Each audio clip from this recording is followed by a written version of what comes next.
so I need yeah, it's my stream. So like I'm waiting on your stream. Let me see. Yep. Okay. There we go. Okay. Yep. Yep. Okay. Okay. Okay. Yep. I got it. Yep.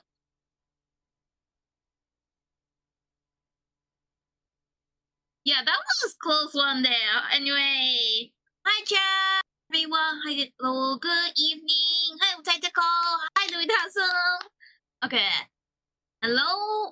Welcome back. So today we're gonna try to roll for BB Dubai.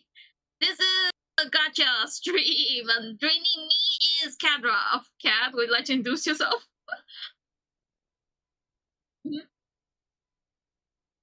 Yeah.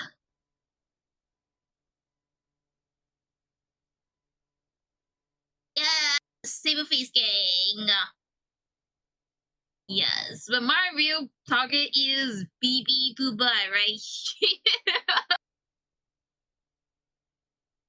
I also really want Tenochtitlan. Scared though, just because they're both moon cancer, so it's just like there's like a 50-50 chance I might be filled with salt if I get her. Yeah. Very nice. Like all of them are very nice if you ask me. They all have great ascension, especially BB Dubai. She created a whole trend. You should be able to hear me now, guys. There. Sorry, I had my stream mic muted. Oh, okay. Hey, Kat, do you remember 2 years ago on JP when BB Dubai created a whole trend? You mean like the dress trend? Yes, the dress trend. Yes. And that was a good trend. We should bring it back. It was. Yeah, it was. Like, there's so many more new servers I want to see in that dress, like Omni-san. I feel like I haven't seen too many artist trends with FGO of late. I know there's been trends for other games, but not as much here for FGO. So they need to hit us with a really good outfit. Oh yeah, you're right. Come on, let's pray to redrop, since they always give us a good one during Halloween. I feel like the last one that we had was probably Snake Lady. Listen, she's just really, really hot, okay? Yep. I need her! Creamy, no. Oh, hi, Creamy! Okay, let's push. Hi, Burning Messiah! Nice BB Dubai you got there. Yep. Nah, this is just the one from the gacha. Okay. Okay, so I got 1,131 quartz and 14 tickets. Yeah, you have 751 quartz and 6 tickets. Yep. We hope and pray that we get her early, but given my track record the past 2 times, it's not good. It's not looking good. I'm actually scared. I'm actually very, very scared. Let me double check my supplies here. Hitting BD might actually happen. I'm so scared. Oh, wait, hold on. I've been holding out. You know, I'm gonna filter it, right? I know, but usually it's just all the stuff right here at the top. Yeah, there you go. So that should be everything. Okay. Alrighty. I claim all the stuff in my box. Yep. So, do you have any ritual that you do, or you don't? I usually, for the saber faces in the past, I have prepared food for them, particularly food that I think would fit for them. In this case, I had junk food delivered because it's MHXXA. So really, you don't have like Dubai chocolate? I actually ate all the Dubai chocolate, but really? I do have boba ube ice milk bars and various other sweets in the fridge. So lucky. Yep. Yeah, that sounds good. You might actually end up summoning me if I wasn't so good. I was gonna say, hilariously enough, they're not anything that I bought. They are what my girlfriend bought. So This will Okay. definitely be an interesting roll session because I do remember when I rolled on JP, I got Mhm. like 17 Tlalocs and it just was an unending stream of getting the wrong Uh, 4-star. So hopefully mm, that doesn't happen this time. crossing fingers, maybe. Yeah. Yep. So would you like to start out? So like is any of your courts a paid courts or is it all free to play? It's all free to play. Okay, so you can't do the paid list single then. Okay, Nope. if that's the case, then I guess we can just start out with like, do you want to start with your tickets? Because I only have 7, so I can't really do that. I'll just have to start with a multi. Oh, sure. Let's go do our tickets first, cause let's try. You know what they say? Tickets are OP, so let's go with it. I'm gonna start Okay. with my first ticket. Oh, gonna increase my volume for the game. Okay, and go. Come All on. right. First row, first ticket. I believe it can happen. I seen it happen on the internet. I mean, And people could be lying to me. Wait, you got 7. You got 7. No, no. Okay, okay. I was about to say, too early, cat. guys, if you haven't ever checked out Miss Kuragi Tutu, who I am collaborating with today, make sure you guys Oh, go do. She is a fantastic artist. She likes to draw her Castoria and Morgan Le Fay. yes. Oh, already got the 4-star CE. Wow. Oh, you doing a temple? Yeah, I kind of just, like I said, I don't have enough tickets to actually like get up to the 10 bonus, so I just said whatever. I'll just start with a multi, and I'll wait for you to be done with your tickets. Got it. I Hey, usually remember what only, happened last year when we did a collab was Summer Castoria? yeah. And there, I did not forget. Oh, there you go, 5-star CE too. I did not forget. You stole all my you stole all my copies of Castoria. I don't understand because usually I'm good luck for people that roll alongside me. So it's You definitely interesting, but I also did the same thing to Fox when I collabed with him last year, so I felt bad about that one. stole piece of Castoria from me before I I even guess. You know what? in the end it panned out for Fox, but Oh, like Fox uh, basically had to go pretty deep to get his copies of his Bargu I guess. Uh, for and me, Zort. uh, for me, I just sort of went to my friend's place, gave my phone to her brother, and say, "Roll a gacha for me." And they did. He actually got me Bargus I and swear there's Bonbonsu. like a new player luck thing or something like that because I know that's always the case with some of my friends where they don't actively play the game and then they'll come back and they'll roll and they'll immediately get lucky. Oh yeah, actually, something similar happened with me with Offense Enfield when I went back. I got Mhm. 2 6 stars within 2 temples, and I thought, okay, fine, I'll stay around a little longer.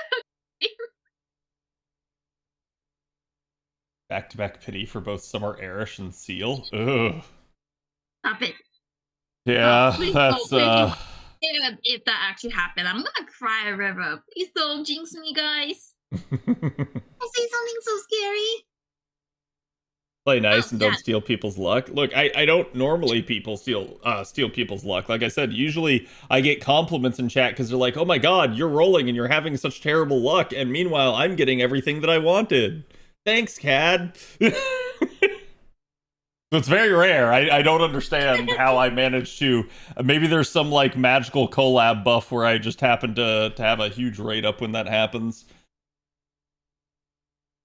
Okay, I did 10 tickets. Are you gonna do the I'm last 4, or do you want to just start doing multis now? I'm gonna start doing multis now. I want to save my tickets. That is fair. Okay, I am ready. Let's Okay. do this. Yep. So, what was the most amount of courts you've ever saved up at one time? 3,600 something. I forgot, but yeah, it was around there.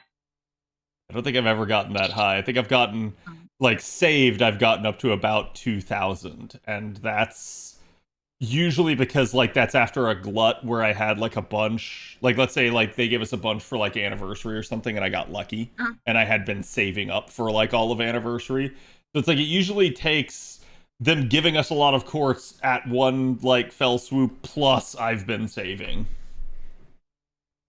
but otherwise, I usually get right up to like pity or thereabouts, and I end up having to roll. Is essentially how it works for me.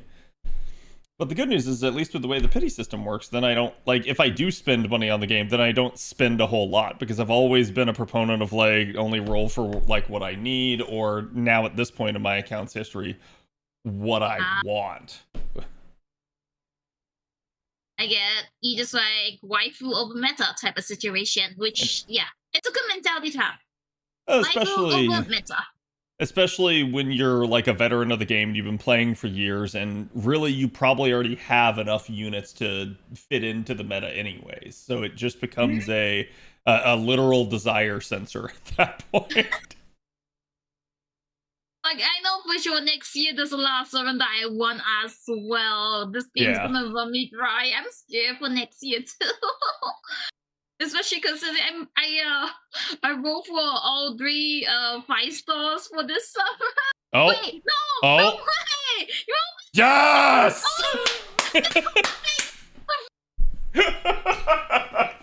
I will take that. That's a good start. No.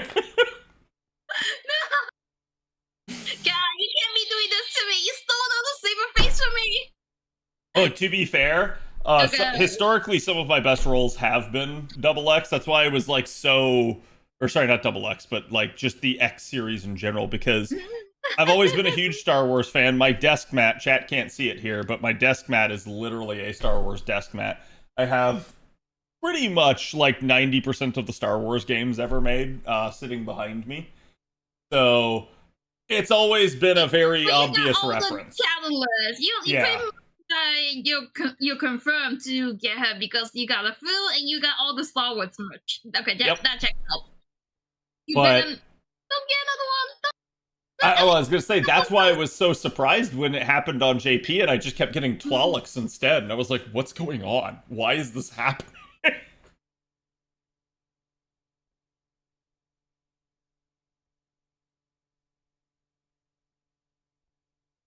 And food, of course. And food. Plus. Well, it's a saber face, alright. We have plenty of food. Yes. Okay.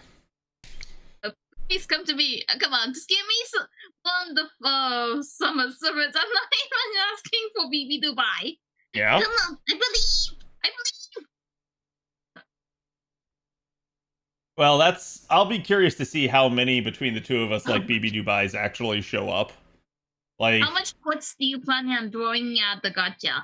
I will probably throw as much as I need to get in P5 here. But I've already kind of mentioned this to chat that, like, so my future's been changing just for like people that haven't checked in with me in a hot second. Like, I now have a girlfriend, she lives with me, and you know, obviously we're talking about our future, so I need money. Yeah, okay. So I'm probably going to start going like free to play on FGO entirely, and that's something over the years that I haven't done for the most part. Like, even my JP account started out free to play, and then I eventually progressed it into a little bit of a like miniature whale account, and now it's weird because I'm almost moon cancer on my side. Yo! Oh no! I forgot it's a double moon cancer banner. I forgot about that aspect. Okay. That's one target down, okay? Yep. But at least you got her. Okay, I got her. But now yeah. The next moon cancer I get, will it be her again? That's the problem, I think, is it's one of those cursed banners where you have multiple units of the same class, and so the game just keeps like debating you as to which one you're actually gonna get. Wait, Foreigner! I got Foreigner! Yo! Foreigner, it's... Yeah! There you go! That was fast. See, now you're more lucky than I am. Yay! Okay, my luck is turning around. Okay. Someone's finally gonna beat me in a collab chat. Here we go. Don't jinx it! Well, I know like the future future me will know what's up because she's gonna be editing this video. Yeah, true. Yeah. That's maybe my famous last words. But yeah, so like I've already kind of been at that point where I've been very blessed to have the account that I do at FGO, and I'm like, I really truly don't need to whale anymore. Like, I'm already at that point where I can just kind of diligently save, especially on an A. JP is a little bit harder because we don't have that clairvoyance. But in A, we have 2 years. So we know what we need to save for. We know what's coming.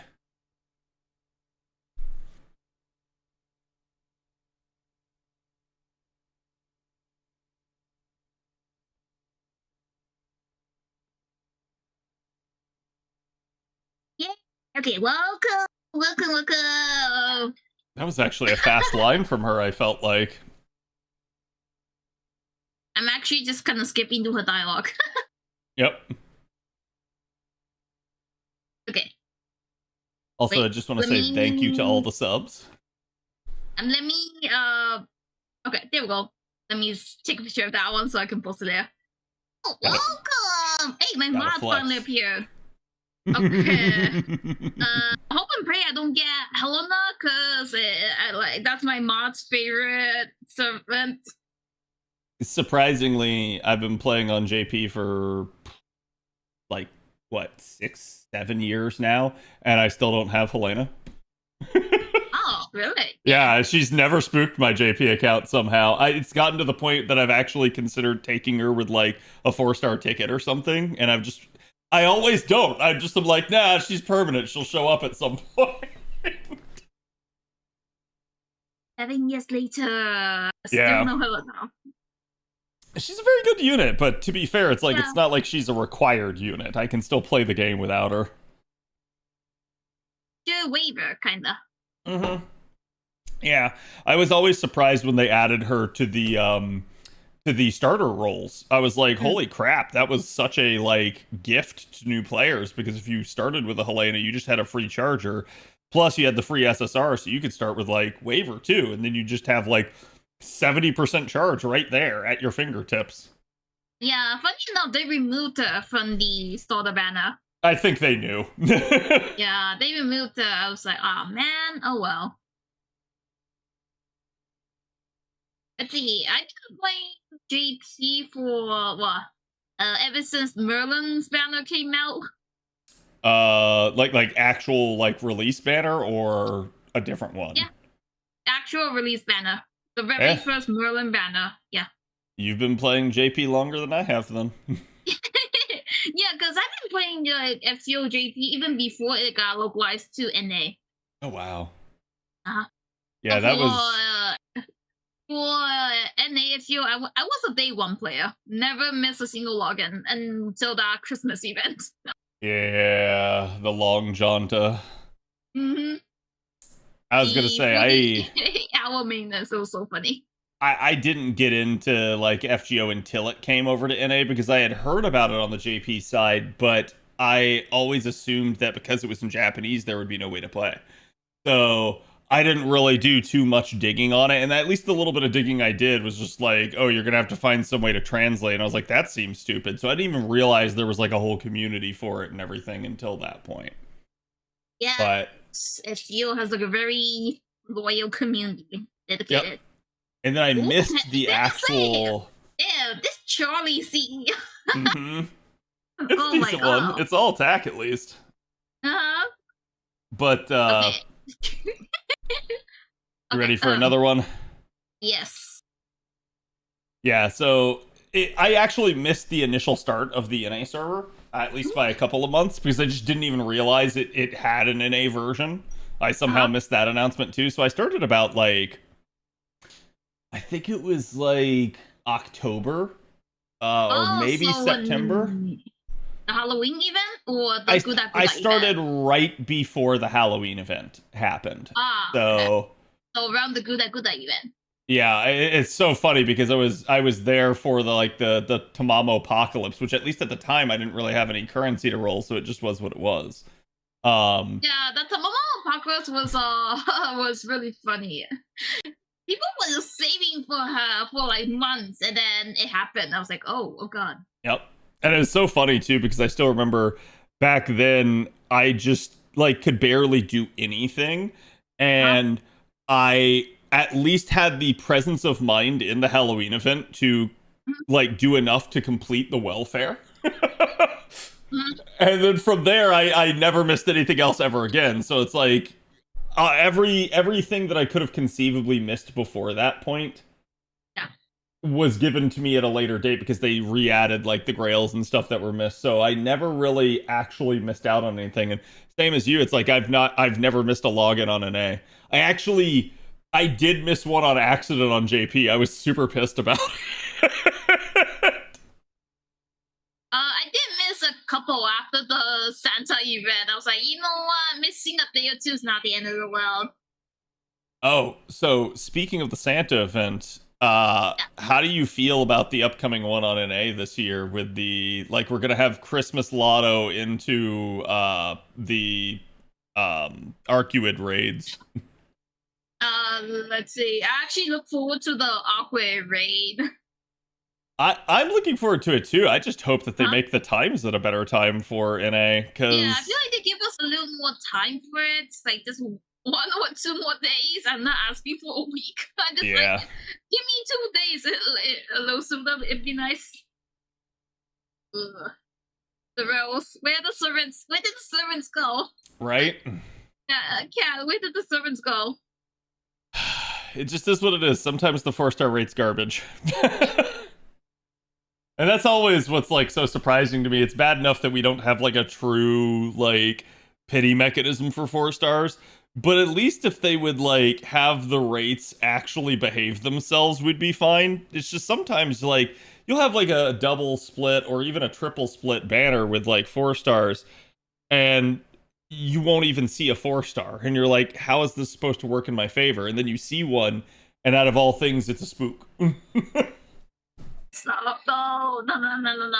You're gonna jinx it. You're gonna jinx it. No, you got to complain about it beforehand. Otherwise, it will happen. That's what I've learned. The gacha listens.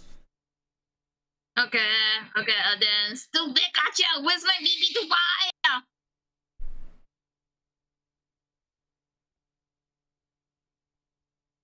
The raids are still going a few hours before the event ended, and there were story nodes after the raids. Yeah, it felt very similar to the Tunguska format to me in that regard, and I never liked how they handled Tunguska. I didn't like how they handled the Arcuid raids either. I still remember like having to stay up to play them at like 2 or 3 in the morning, and that sucked ass. The Tunguska event, I didn't really take part because all the bosses died off way too fast. Yep.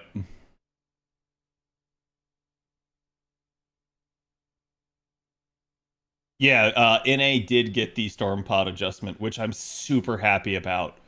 Give me the bond fitting change. Bond fitting change, please. Oh, yeah. I mean, I'm sure a lot of people want that one, but at least the fact that we have, like, the actual ability to spin Storm Pods on, like, any node now means you can just play an event. You don't have to go do the Bleached Earth quest in the middle of the event. You can just kick it on, and it's out of sight, out of mind.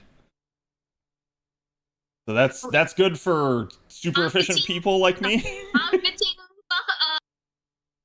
I need my Castoria in my party forever.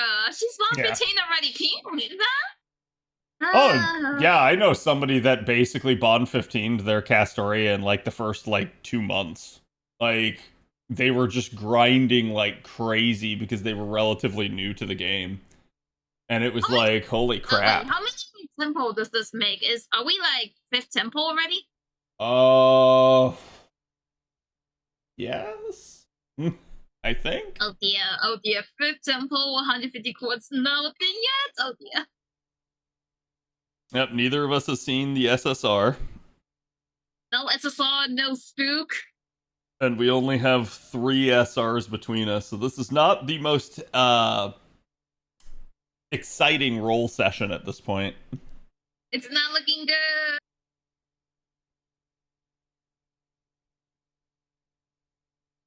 Oh, Kat, are you watching any anime this season? I have not had the opportunity really to. I'm still trying to Okay. get caught up on Strange Fake. I'm Oh, like, I'm sad because we haven't been able to finish it yet. Um, okay. Well, but but I, season two is coming out next year, so you got time. yeah, and I'm hopeful at least that like, so as like my life is moving forward here, we've gotten her moved in with me, and like we're still kind of cleaning up and doing parts of the house. So a lot of that is like just taking up time. And so we haven't had that much time to actually just sit down and watch stuff. And so I'm hopeful that over time that will return and I will have more time to be able to sit down and watch stuff, but who knows. But I have heard there were some good shows this past season. Um I know there was at least what was it? The one that was made by the people that did Full Metal Alchemist Brotherhood. I know which one you're talking about. Yeah. And I've heard that one was decent. Um I know there's a couple other ones, and I can't remember them by name because again I'm not watching them myself, but I know I've heard people talk about them. Demons in the Shadow Realm. I'm currently watching three of I'm watching two of them, and then there's the third one that I'm kind of just waiting for it to have more episodes before I marathon it. Yeah. But watching is Goodbye Lara. It's basically the Little Mermaid reimagined in a modern world and make it gay. It's Yuri. So what is it, like a mermaid that falls in love with a surface dweller or something? Okay, so the Hans Christian Andersen version, Mhm. that version happened, and then we have like the Little Mermaid waking up like centuries into the future at modern time, and now she goes to the surface, and she is rooming with a girl. Yeah. And her mission is to find true love, but they kind of been hinting at that girl. So I was like, I'm detecting something. My Yuri senses is tingling. We both got Alexander this time. Looking good. I don't like how it's looking. Got back from cooking. What are the NP counts? We both have a double XA, and she has a Tlaloc. Otherwise, no that yet.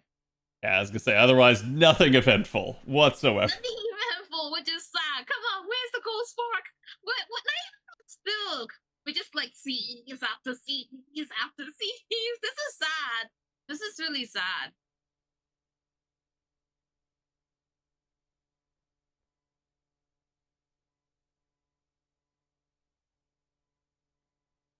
But yeah, The other anime that I'm watching. Oh, wait! You guys, Mooncastle. There's Tlaloc. Oh, there's Tlaloc. Okay, so what? Tied now. We are tied. Yep. Cat, your screen froze. Oh wait. It should keep going. But yeah, let me know if it actually does freeze. Oh, I was gonna say I've been having internet issues the past couple days, and I have no idea what's causing it. Because I definitely noticed there were a couple of dropped frames there. See, the other anime I'm watching is a villainous anime. It's by the same company that did Apothecary Diary. So I thought, hey, why not check it out? So it's called Though I Am Inept as a Villainess. It basically asks the question of what happens if the nicest girl in the room and the meanest girl in the room try to kill each other, but during the process they swap bodies. And somehow they're gonna fall in love, aren't they? It's not Yuri. This one I think is straight. Listen, I know your taste. Oh, yo! Hey, there you go! Alright, so Tutu actually got BB. Got BB Dubai! I want the Jack. Okay, the truth is I actually won MP2. So can I actually get her to MP2? She's definitely a nice unit in the sense that she's just very flexible. So, like, having the ability to, like, switch her back and forth between being an AoE damage dealer that's just gonna sit there and be your arts looper. as well as a support is really nice. Is MP1 enough? You can loop her at MP1. I mean, like, it's always a question of damage, usually.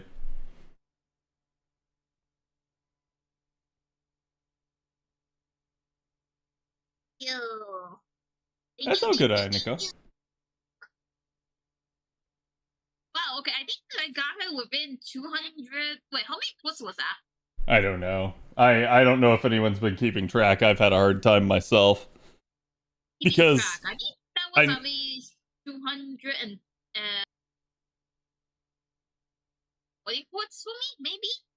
Yeah, I was gonna say I know I was at like 780, I think, but then I converted all my fragments and I didn't pay attention to how much I started with. Holy 4-star C's Batman! Like 800. You saw it with like 800 something. Yeah. Huh? All right, you ready for more? This is looking good. Yes, let's go. You've technically met your goals already, right?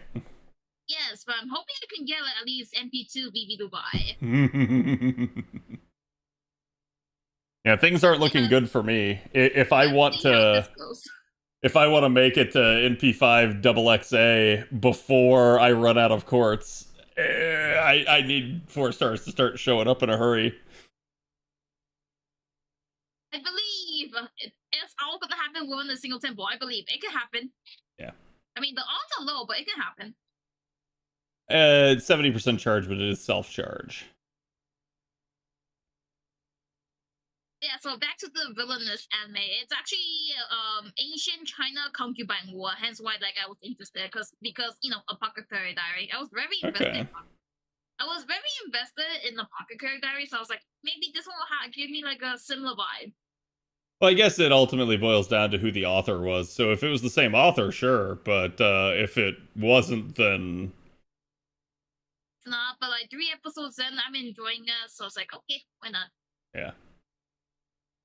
I don't know, like, in order for me to hit MP5 BB first, I would need to actually roll a BB.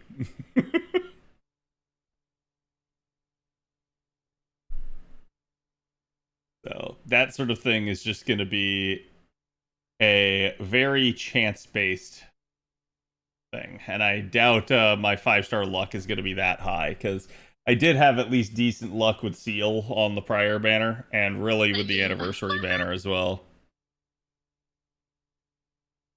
With the past 2 banner, it was so bad for me. Yeah. That's why I'm not surprised you're having a good banner versus me. Like, I've had my good banners. I should be having a bad one here. Well, after this banner, I'm gonna save all the way until next year for the next summer, because I really want Summer Tiamat. Yeah. That's...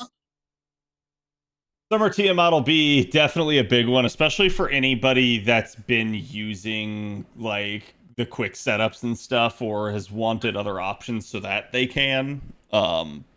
She, like, I'm hesitant to call her the savior of quick, but it is a, like, if someone were to say that, I can't really disprove them. She definitely does provide the quick system with a lot of the things that it was missing. Oh, cat, look, I ran out of luck. I got a mineral. Mm-hmm. I know how the rest of my gacha's gonna look now. Well, we'll see. It could definitely always get worse. Come to me, ghost servants! Wait, what do you mean by that? Wait, just back up. What do you mean by that? I was gonna say, just because you had one mineral doesn't mean you can't get more, so... You know it's bad when you start seeing, like, oh, this is my 5th mineral in a row. What the heck is going on? Stop. Don't jinx it. Please don't jinx it. I think I'm skipping Lohi and Phantasm Moon. I haven't, out of that entire group, I have used Phantasm Moon the most. But that's mostly because I have her. And I'll be honest, I haven't used Phantasm Moon that much still. So to me... Lohi's a really nice unit. She's probably the best of those 3, but I still feel like none of those 3 is a requirement. Like, it's just a, hey, you can pick them up if you feel like that's something you want or need. I also really want to get Lilith next year. It's like, Yeah. Always the white hair evil chick that draws me. Oh, I got gold. I got gold. Wait, I got gold. Who's this? It's Fuana. Oh, Fuana. You're beating me now. I'm in the league again. Well, to be fair, you've been in the lead this entire time. I think only at one point did I tie you up. I guess this is payback for last year, huh? Yeah, 100%. Yeah, I also really want Lilith next year. It's always the white-haired evil chicks that get to me. Yeah. Oh, they're my one weakness. That's what I was saying, Field, is I feel like Lohi's probably the best of those three. Khazra Drop's not a bad unit by any stretch of the imagination, but I've seen a lot of people try to make a big deal about Khazra Drop, and due to the Sakura face restriction, it's not as big of a deal as they make of it. It doesn't mean she's bad, doesn't mean you can't use her, doesn't mean she doesn't have her own system. She does. It's just, it is a restrictive system, so it's kind of a, if you're a huge Sakura face fan, you're going to use the crap out of her. If you're not, you're probably not going to use her that much. Shinky. I got so much of the Robin Hussey. You're looking at it. Oh, damn. There's my mineral. 3 Geraminos. It is what it is. This is where things turn around, Cat. Don't give up. I pretty much knew this banner was gonna be this way, so the only thing worse than receiving 17 Tlalocs is receiving no Tlalocs. Oh. How useful is Khazra Drop as a quick support? She's really not a quick support. I got Fuana. There you go. You're getting all the double XAs, so me and my big mouth about my Star Wars fandom. I know nothing about Star Wars. The only thing I know are the memes. Well, you know how to cook. Yes, that is true. I know how to cook. She make curry. Before the stream, I make curry. She's still great for quick. You can use Khazra Drop for quick, but she's not an actual quick support. I've seen people try to say that, and it's realistically, if you need a quick support, you're gonna take someone else. So you're gonna probably look for Scotty. Yeah. I've heard people try to say that she's a replacement for Scotty, and she is not. I don't know why people try to say that stuff. Because people want to sound different. I've always tried to shoot you guys straight on that sort of stuff. I'm not trying to not Khazra Drop by any stretch of the imagination. She is a very good unit. I don't want people to overhype her, because I definitely saw that happen on the JP side of things.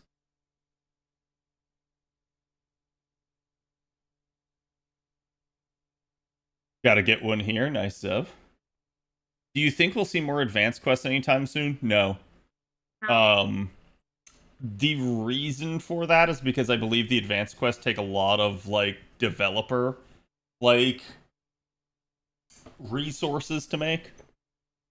And so as a result, I think they kind of did them. They saw that players weren't really doing them. There wasn't a high engagement rate, and they probably just said, it's not worth it. It's not worth our time and effort. I mean, there's 40 of them. I say that is enough already.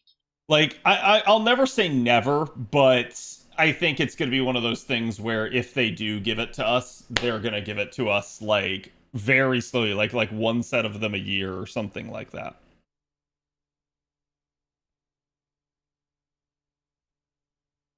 I did. Oh yeah, I went back to playing Honkai Star Rail to do the Fate event part 2. Yeah. So how is it? Definitely a step up from last year's event. Rin, honestly, was just great. She got a lot of lines. My big complaint is Gilgamesh. I wish she was meaner to me. I was just like, they water you down, Gil. Yeah. Well, there's a lot of strange fake and Vagrant Order references. And I feel... To the point I wonder, hey, is this even unlimitedly work? Oh, wait, Moon Cancer. Moon Cancer is... There we go. Congratulations. See, I told you she can come. It's funny because at this point I'm basically following your roles exactly. Are you gonna get double X? That's what I would hope. I would hope I get 2 more double X's here really quick. But yeah, now at least I have one of each of them. I did manage to get Ren in the gacha, Mm-hmm. and then I was using her with Archer. They work really well together. Oh, interesting. It was very fun playing them. I feel like it's not surprising to me that this year's collab is better than last year's because I think they caught a lot of flack for how bad last year's was. Yeah, last week we definitely had like some kind of budget cut going on. It just when stuff like that happens, it just makes me think, oh, this truly was just a cash grab. Like you have a collab event and you don't flesh it out. It just that's what it feels like. It feels like you were just doing it to bait people. But I know the devs don't look at it like that, so I just assume that either they weren't afforded enough time or enough budget to actually do it justice. It could be both, because well, MiHoYo, the company, is making even more gacha games on the side, so it's like, oh, they definitely took home budget from that. Last year there was a collab. Yeah, on the Honkai Star Rail. She's talking about how they have collabed with Fate for the past 2 years. Mm-hmm. We're gonna get another one next year. Most likely Sakura is coming. Yeah, that wouldn't surprise me at all. A Live with the Blade will collab.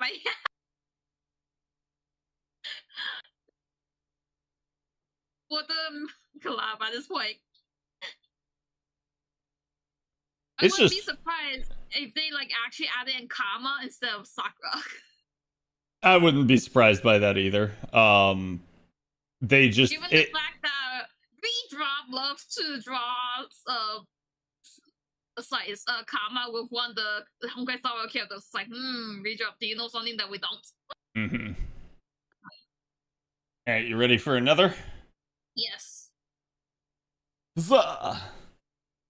Yeah, it wouldn't surprise me at this point. I've often wondered like what the heck Nasu's doing, and to a degree, what he's doing is successful because he's just bringing more eyes to Fate. But to me, it's also like I truly don't get it because I feel like if all the story and all the characters and all the character development are already over here, like why push Honkai Star? Maybe Nasu just enjoy the game.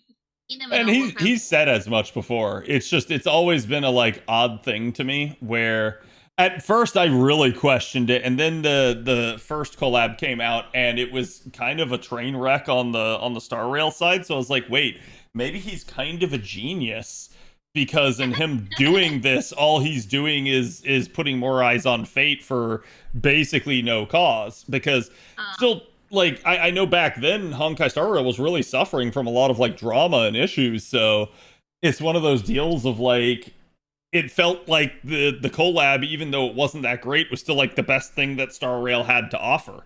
And now it's here we are again, so it's like I truly don't know at this point, is Fate actually what's just keeping Star Rail going? Not too sure. I don't know either. I look forward to seeing what's coming next year. Yeah, definitely an interesting thing. Can Ku finally be playable? Yeah, that's always been surprising to me, is like they snuck him in the background of that and then they just haven't used him at all. And it's like, okay. Come on, 4-star. Come on, 4-star. But they're like, nah. The AI thing is still going on with them? Are they like in drama because they used AI or something? Yeah, they saying that they're gonna use AI, but then they actually burn through a lot of money using AI, so we don't really know now. That's not surprising. I'm not either.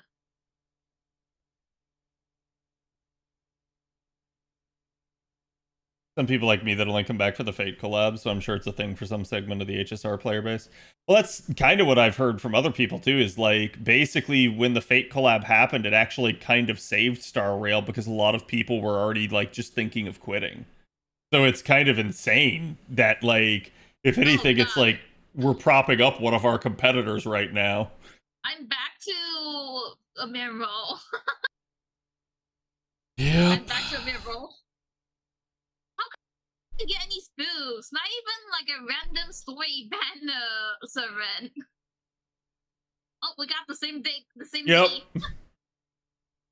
Yeah, I hope they bring the story the single story pull back like permanently on the JP side of things. It was such a like easy player retention mechanic that they put in. Oh yeah, that was great. I was like, come on. Wait, I got gold. I got gold. Yo. Wait, go. Who's it? Moon Cancer? Moon Cancer? Yeah. Okay.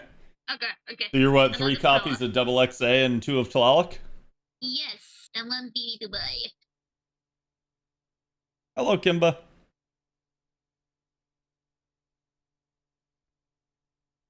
Right up at least. Yeah, true. The banners have yet to expire, so you can MLB units over time. Wait, like from the original collab, the banners haven't expired?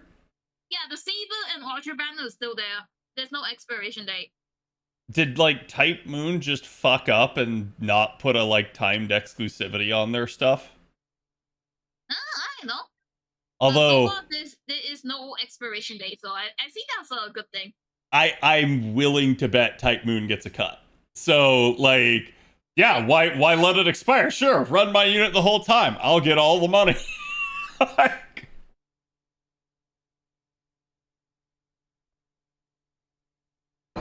That's just so funny though. And have they ever like done that with any of the other collabs that they've done? So far they only their fake collab. Oh really? I thought yeah. Honkai Star Rail had done a couple others, but maybe they were just like promotional things. Promotional. Yeah. Because they collab with a lot of like food companies. Yeah, which is always weird. ZZZ collab soon though. Yeah, I do feel like that's what they're trying to do, is almost have like the same thing that Fate has, where Fate just collabs with itself. That at this point you'll just see a lot of the MiHoYo works collabing with themselves. Yeah, there's a ZZZ collab coming in like 2 patches. Yeah, that's what Zev was mentioning. Yeah. But is that gonna go, like, is that happening in HSR or is that happening in ZZZ? In HSR. Or is it both, I guess? Yeah, it's going both actually. HSR is gonna get 2 characters, ZZZ is gonna get 1 character. Okay. Come on. Game, don't be shy. Yeah. Game, what the heck? I need more Double XA. This is not cool. Well, we'll actually be baking this weekend. My mother's birthday's coming up, so actually, happy birthday to your mom. I was gonna say, my mom's birthday's coming up, as well as this weekend is also girlfriend's niece's birthday, so we'll be going down to visit her family. That's nice. Profit, thank you for the resub. Still unrelated, but when I went to LA to visit Chaya, I actually met her family. Oh, nice. Yeah. Was that just because like it was a family household, or was it like you actually went to visit them? Household. I went there, met her parents, and then we just chatted a little. Nice. I told her I'd never been to a Mexican bakery, so she took me to one, and we got some freshly baked bread. It smells very nice. Thank you, Galactic. Galactic is manifesting a triple 5-star pull for both of us. Make it happen. Genshin Story 2 serial can't break the immersion. What is, so out of curiosity, what is the Genshin Story even up to nowadays? Like, have they finally done their like 7 areas and stuff? We're technically on the 5th planet. What the heck, man? Yeah. I'll be honest, HSR story is kind of all over the place. Oh, I don't was. know what's the end game right now. I was gonna say I was asking about Genshin specifically. Oh, Genshin. Yeah, well, okay. So Genshin, yeah, you're on the last region that they have been advertising. Yeah, I was gonna say, it's like, holy crap, how are they still not done with that? But I mean, we can't criticize. Lost Belt took us 7 years. It is what it is. Is what it is. Boy, I ain't getting minerals, but all I'm getting are 4-star seeds. Yep, you ended up with another men. Holy crap. Cat, are you stealing my luck? What luck? What is there to steal?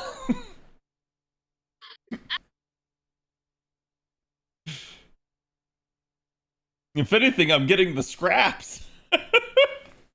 Is it because like my luck dried up? Is that why? Oh man. Well, you're basically boom and bust right now. You're either a mineral or you get something. Let me get something. HSR story is somehow worse than Genshin's to me. I can see that because they probably did a whole lot on like the story development of Genshin since it was their first major offering, as opposed to HSR. I think because it's like a planet hopping adventure, that always there's always going to be this like almost anthology like feel to something like that because each planet's like a new reset. So it's very difficult to feel like you have a coherent story in those cases. Not that you can't. To figure out what exactly is the end game to HSR. Are we like trying to become an Aeon or something? Because I am lost. I don't think there is an end game. I think it's a wait until the customer realizes they're being milked. I think the customers do realize they're being milked, which is why there's like a lot of people quitting right now.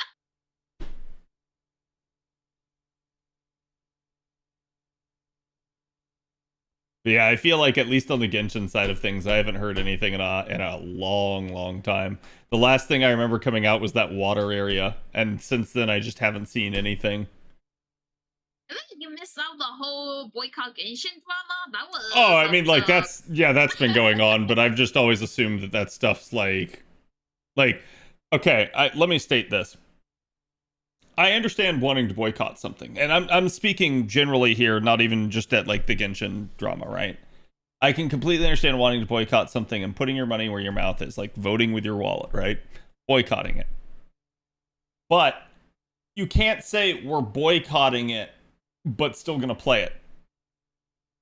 Yeah, I was about to say like the whole boycott Genshin, and then the disaster because like it failed spectacularly. Of course it did. Oh, there's my mineral. But yeah, like if you're I'm boycotting, but I still am gonna play because I really love the game. That's not a boycott. You're not abstaining. They know they have you. Yeah, they know they have you. Their only incentive is to change when they see their player numbers start dwindling. Otherwise, they just go like, "Oh man, that banner was less successful than we thought it would be." Did you hear about the big Love and Deep Space drama? I was like, my god, that was okay, yeah, can you explain that to me? Because people brought it up to me and I had seen a little bit on Twitter, but like so they added a new male character. What was the big deal with that? Okay, so they did not add in a new male character. The game info announced a new love interest and they were gonna release him. But there was backlash from the CN sides, and the backlash got so bad to a point that the fans are sending cow poop to the gaming company, and then there were people trying to plan assassinations against the CEO. So they decided to just cancel the new guy. So when you say love interest, what in the context of the game is that? Is like, I assume it's a female main character, and then they have a love interest, and now they added a second one? So there were 5 love interests before the 6th one they were about to add in. Okay. And the fangirls, they did not want the 6th love interest. So what was the issue with the 6th love interest? Was it just that they didn't like him specifically, or? Misinformation about him with Fasadas. They don't like his face shape. They say he's too muscular. they say he catered to the Western fans, aka like the gay fans, with him being a werewolf. Okay. Yeah. So was it like an anti-furry thing, or was it like I don't know. I guess the only reason I'm trying to understand this is that you already have 5 love interests. What harm is the 6th doing at that point? Because apparently the gacha decreases once if they add in the 6th one. Ah, okay. See, that's an understandable thing. Another thing is no main story update for 500 days. What? Yeah. Granted, like, I mean, FGO. You say that FGO does like update the game at least with a main story at least once a year. Yeah, It's well, like 500 plus days, no main story update. we have gone more than a year without a main story update. Now, people will quibble with me on this, and they'll be like, "But Cad, what about this other thing?" Yes, we do have events that are story based, and we do have the like 0.5 chapters. My counter to this is that the 0.5 chapters were not originally planned and were added literally to fluff the story up and stretch it out more. And we know this because the devs talked about it. So, yeah, we've actually technically gone more than a year without a main chapter release. It's been a thing for us too. It's just better disguised, I guess, in FGO. The thing is, like, we keep getting events and story updates. They, on the other hand, oh, who is it? Who is it? Who is it? Who is it? You got another? Moon Cancer? Moon Cancer? Is it? Oh! Another Tlaloc.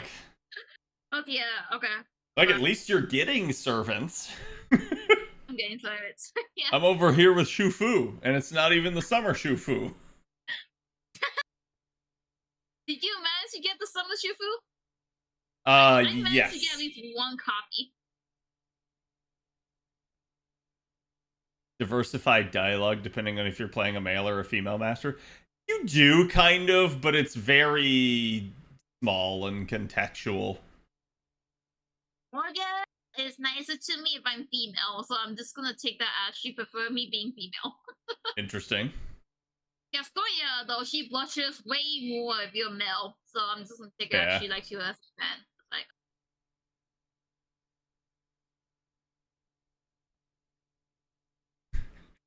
I still remember the random freak out about Taco Bell beef ages ago, and they were like, "Guys, chill, it's 80% beef," and everyone unknowingly lost their shit. But yeah, so back to what I was saying, but in Love and These Race scenario, it's just been a lot of fluffy vanilla event. Oh, you got you got her! I got the second copy of her. Yes, you got a second copy. Well, now we have different luck. Okay, now we have different luck. But yeah, like I say, they just been getting a lot of fluff events. That's filler, pretty much. Which is why they're so pissed. So, how do you feel about the NA server not having, like, actual proper account binding? Like, we still don't have the website that JP has. Please add us soon. Please add us soon. Please add us soon. It's security for my account, just for the fact that I spent money on it. I think we're at this point too, especially those of us that have been playing for a long time. It's like everybody knows somebody that lost their account and quit the game. And it's like we've just never seen that person ever again since. So it's like, imagine how many players over the years we would have saved just by having account binding.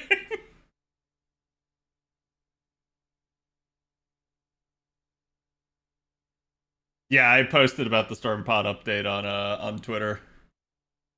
It was a very unexpected thing, but I'm very happy that we got it, because that was one of the big quality of lives that I was waiting on, because it allows you to not have to pay attention to Bleached Earth nearly as much. Come on, give me the Bond 15 update. Come on, Bond 15, so my Castoria can continue to be in my party forever. Yep. And over until. The Stormpod update is what allows us to use Stormpods on any node now. So you just toggle it on like a teapot, and you get the Stardust from it. So you don't have to go in and do a Bleached Earth node to spend your storm pods anymore.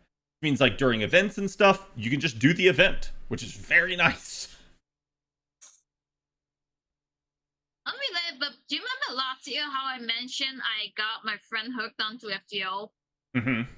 Oh, Mooncaster! It's There's your BB. My FG2 BB.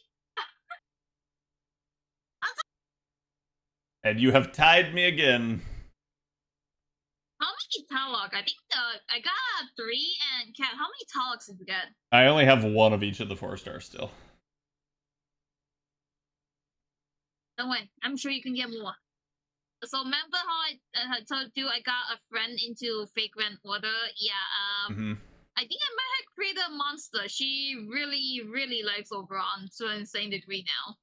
There's a lot of people like that. I think they didn't expect Oberon to be as popular as he was in the end.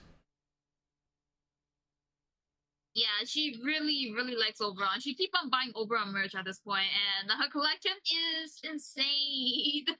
Nice.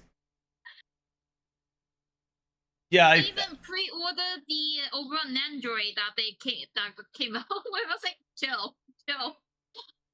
I think the Storm Pod change is huge for people that play the game more casually. Like, it's obviously big for even like people like me that play every day and spend down our AP every day. But like, if you have trouble like trying to stay on top of things, Storm Pods are effectively a daily system, and that made it really annoying. But just having the ability to like toggle it on and take breaks makes it really nice.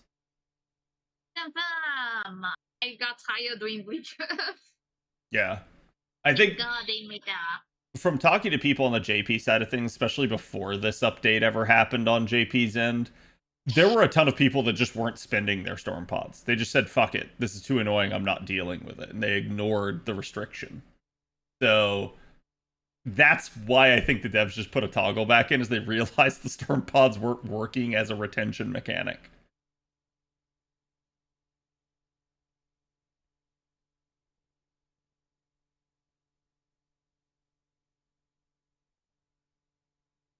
Oberon Rider comes when we go to NSFW rating for the game? No. So when Good Smile Company announced the Oberon 6 of them in the blind box set, my friend got the whole thing. I was like, oh god, she created one of the whole set. Yes, I wanted to pre-order it. Yes! Yay! Oh boy, only 3 more to go. You did it. See what I say? Oh. Is it? What?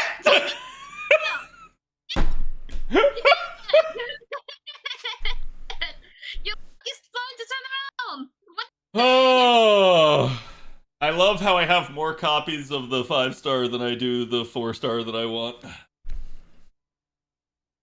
I feel like that's gonna be mean in 2 years. Yeah. Huh. Yeah, do you mean forcing players to play and do tasks they don't want to do is not healthy for the game? Yes. I think that's why, like, in modern gaming, we have so much of a, like, pushback against, like, the live service and, like, daily mechanics now. I think players are just tired of it. I'm ready to throw in the towel. I mean, you don't have to keep rolling. That's perfectly fine. I'm ready to throw in the towel, Cat. Because I'm headed towards having to purchase a pack, which is not going to be fun! Oh, give me one moment. I noticed that my music turned off.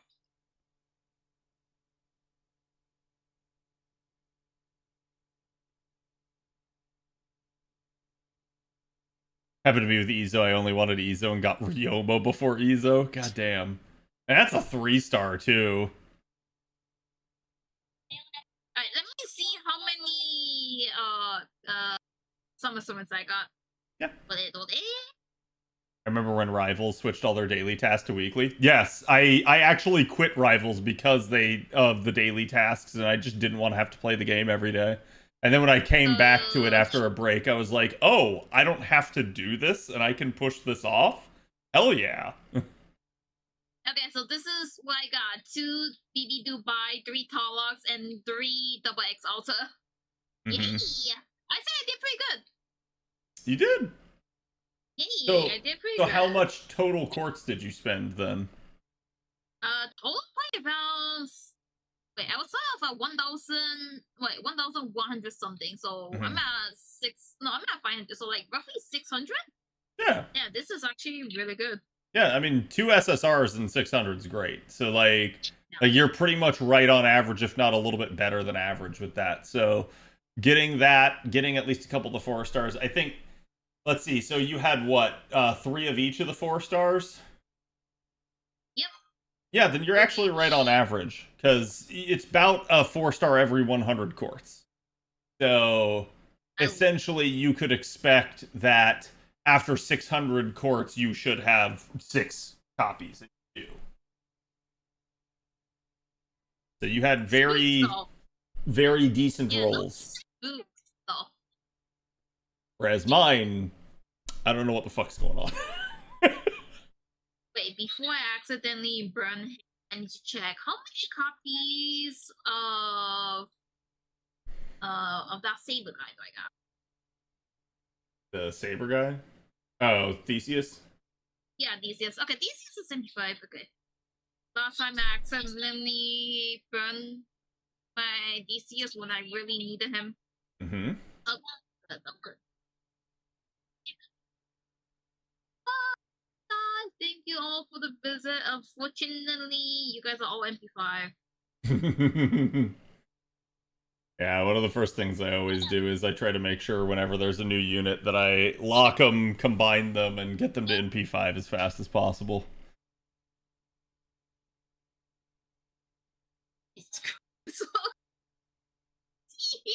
The post-roll cleanup. Cleanup. It's okay. It's fine. I got this. I got this. Post-roll cleanup. It's fine. I got this. What's up, Meech? I got this.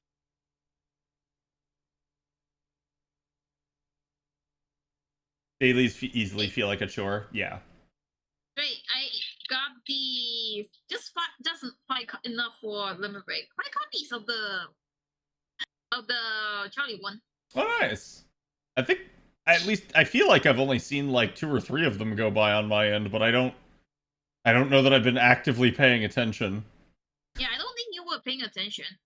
I usually whenever I'm collabing, I'm paying more attention to both the chat so that they don't feel ignored, as well as the collaborative person, and less what's actually going on the screen. Yeah, you're right. I should pay attention to my chat. I feel like I'm neglecting them. That's no good.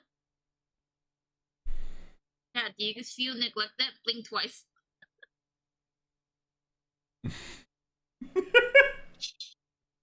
Yeah, are you blinking?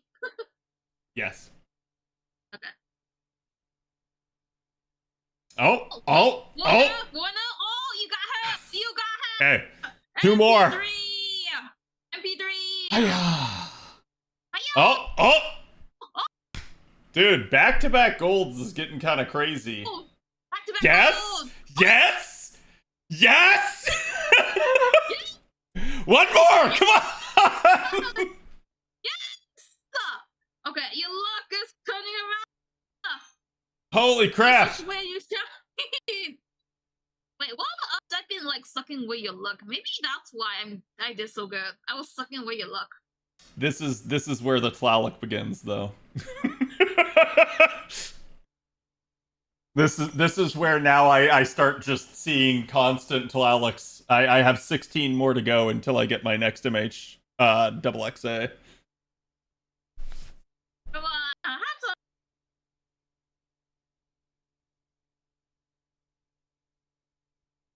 Yeah, it's so funny because I'm actually like I'm a-okay with just having the 1 token copy of Tlaloc, given how devastating she was to me on JP. Oh, you're traumatized, huh? You are pretty much. Sometimes. Oh, Nusi. I think it's in the gacha the full bit. You just haven't gotten it. One is Pretender, yes.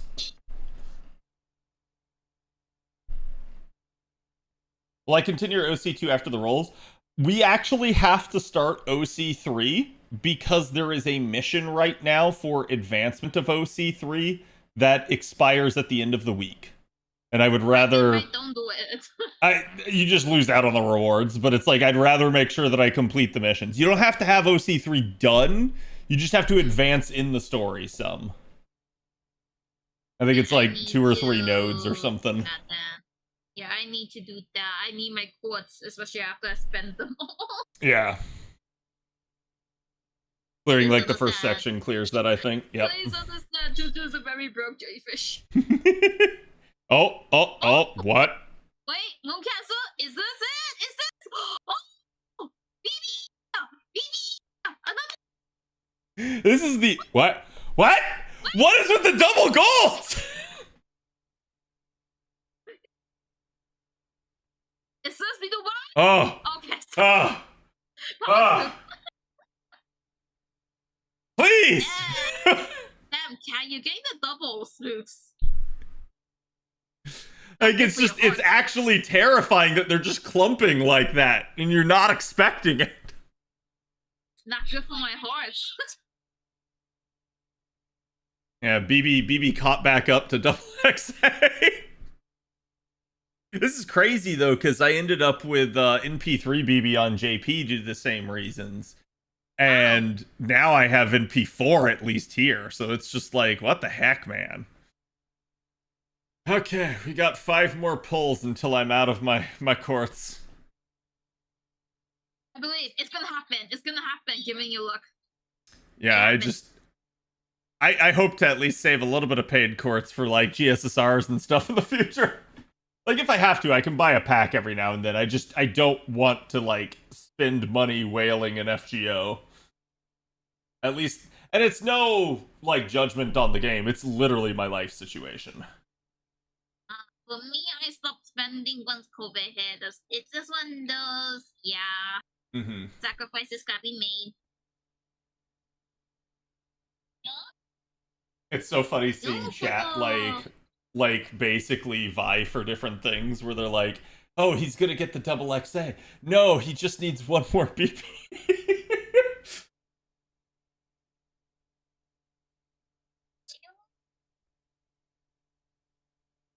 After his double BB, will you stop if you get a third BB and no Tlaloc? And he said probably right then his third BB showed up. Yep. Maybe you can compromise with BB. It's annoying having to choose between reading OC3 and farming the event, honestly. Well, to be fair, Lucas, that's why we have, like, basically until the end of September on both of them. So, you have time, and because OC3 is releasing in parts, you're going to be, like, up against a time, like, stop. So, my advice would be just actually go ahead and do OC3 and get up to the stopping point, and then with your free remaining quartz, farm the event. Speak which, the same friend I was talking about who loves Oberon, she finished Lost Belt 6. She's currently doing Trom. Nice. Yeah, I make sure she didn't skip the story. I make sure she read everything. Good. Yeah, I was gonna say, like, within reasons, like, people can skip the story to FGO if they want, but they're not gonna enjoy the game as much. And it feels like it does eventually lead to them, at least the odds of it being that they eventually, like, atrophy out, where they don't stick with the game because it's too tedious or boring to them. Okay. I guess are you gonna swipe soon? I might have to. I'm hoping not to have to. Granted, the odds of me getting the back-to-back double X's was already rare enough as is. I doubt I get another double X so fast. With that, I'm gonna grind these summer events. Yeah. The event farming isn't that good. Aren't there flowers in the event? Like in one of the nodes, I feel like? Yeah, there's one node that gives flowers, I believe. Which I don't know about the rates, so I couldn't tell you in that regard. Maybe the OC2 rate is actually just more efficient and better, but... Flower is so annoying given how many summers needs it. 34 days for Oh, the event and 63 days for OC3 proper. Yeah.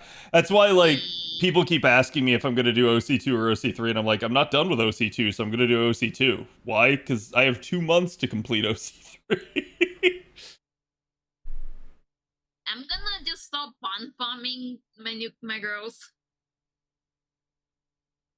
Use the spawn pots. Might as well just use it. You can always, like, DM me on Discord or something, Murasaki. Oh, Saki is in the chat. Yeah. Let me catch up on the chat right now. Okay, let's see. What are you pulling for? I technically got my target. Cat is still aiming for MP5 double XA. I am being held hostage by one sassy 4-star. Are you gonna do a skip roll? I basically never do. If I feel like this is starting to take too long, I might, but that's really the only times I've ever done it is when, like, I've had a roll session go for the entire stream.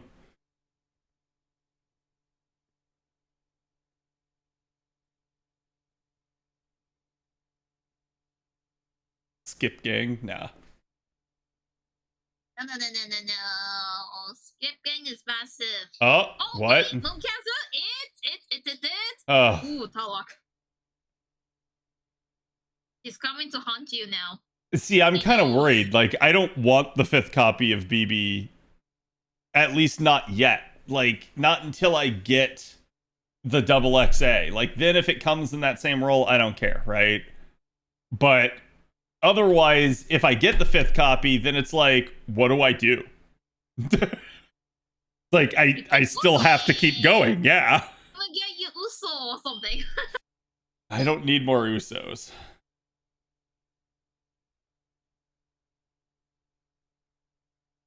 But you have gotten an Uso. Meanwhile, I have yet to get my first one. I mean, honestly, that's good. I feel like a lot of people treat Usos as a source of pride, whereas to me it's like shame. Because I don't want an Uso if I can help it, right? Like, I want to avoid them because the system is so freaking bad. So, like, wow, you spent how much money into the game to get Uso? Yeah, I mean, I've had, over the years, I think I've had 3 USO redemptions. And I consider myself, for how much I have actually rolled, to be very efficient with that. So, like, the fact that I've only had 3 is a good thing. But I still would like to have preferably had 0. It's just sometimes, like, you know, again, when you start rolling a lot, you start having more and more of the roster at NP5. The odds of just like a permanent spooking you and you getting a USO increases over time. USO save you money on a future banner. That's a good one. But you're funny. You're funny for saying that, chat.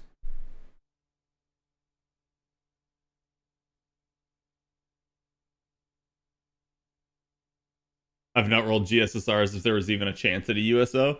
I will. I try to avoid the particular, like, because obviously you usually get to choose nowadays between which GSSR you roll in. And so I usually choose banners that don't have a chance or a minimalized chance, which is how I got Astolfo. Wow, okay. I would have never rolled for Astolfo Saber, but Astolfo managed to force his way in. Femboy too strong.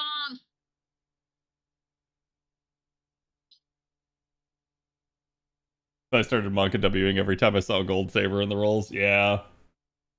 I mean, or you could be me, where I just perpetually get spooked by golden rulers, and it's always Janu. Okay. I would like to get spooked by a golden ruler. That doesn't happen. Oh. What? She's here! She is here!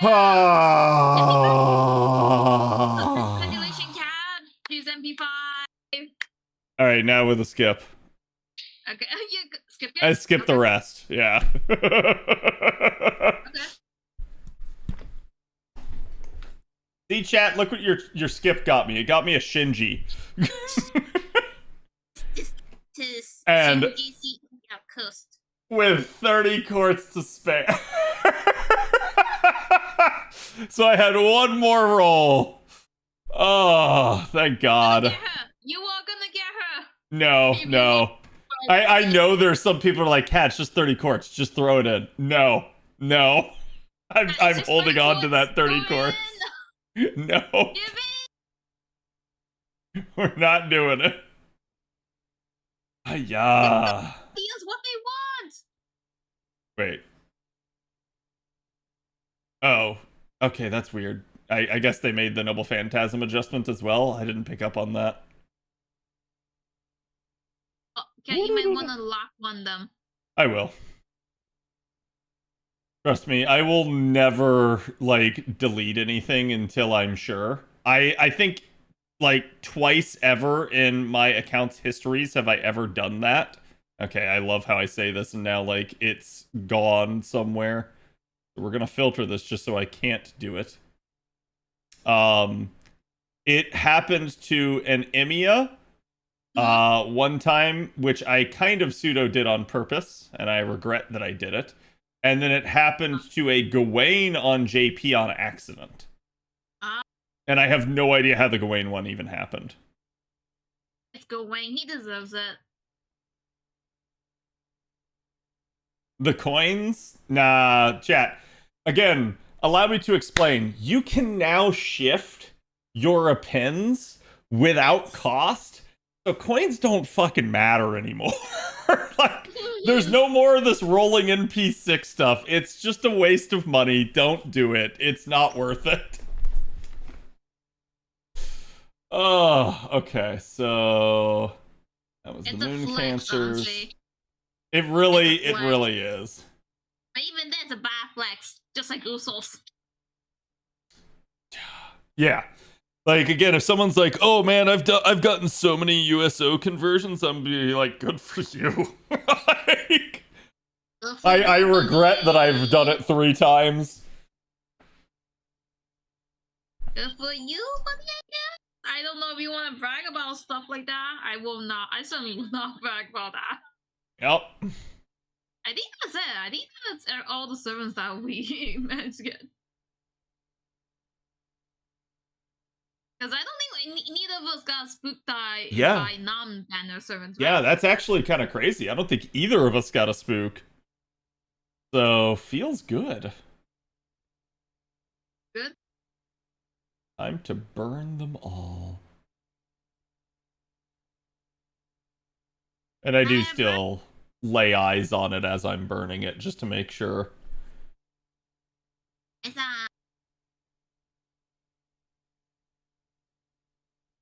I deleted Helena because I thought I had it in P5 already. Oh no! That's an oof. Yeah, okay, so these are considered event Cs. They're just the second banner Cs. It's so weird having the second banner to an event 2 weeks later. That's just so odd to me. At that point, chances are you probably farmed everything that you need. Yep. Yeah, so at this point, I'm just going to combine my copies of Bright Blue. I don't care to leave them out separate. And say Charlie looks really fine in that E. Mm-hmm.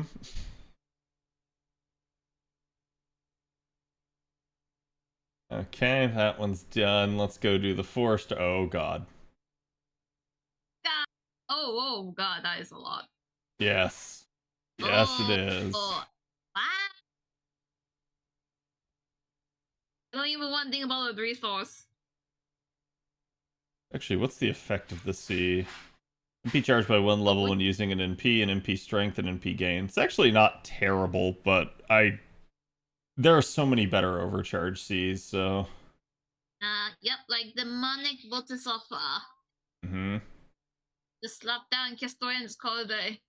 Or Rising Mud Rain. Yes. I only have the 3 MLBs? Oh, yeah, because I think I just said, well, whatever, there's a point C anyway, so I'm only going to have 3 MLBs of this. So I guess I'll do 2 MLBs of this one. And then the rest of those are fodder. Dang.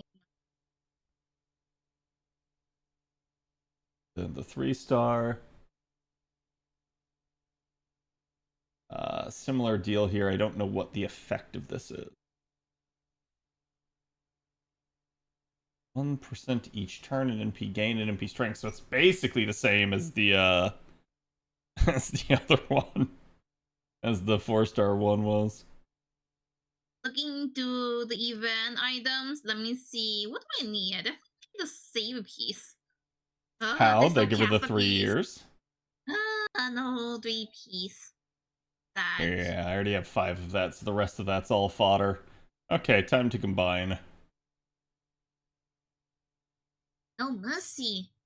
Yep, that's just how I am. Like, Oh my god. I have so much inventory issue at this point that I don't care. I keep my token copies at MLB and stuff, and then the rest are thrown into the furnace. Well, not the furnace, but I'm gonna start leveling up my servants, even though I am kind of broke.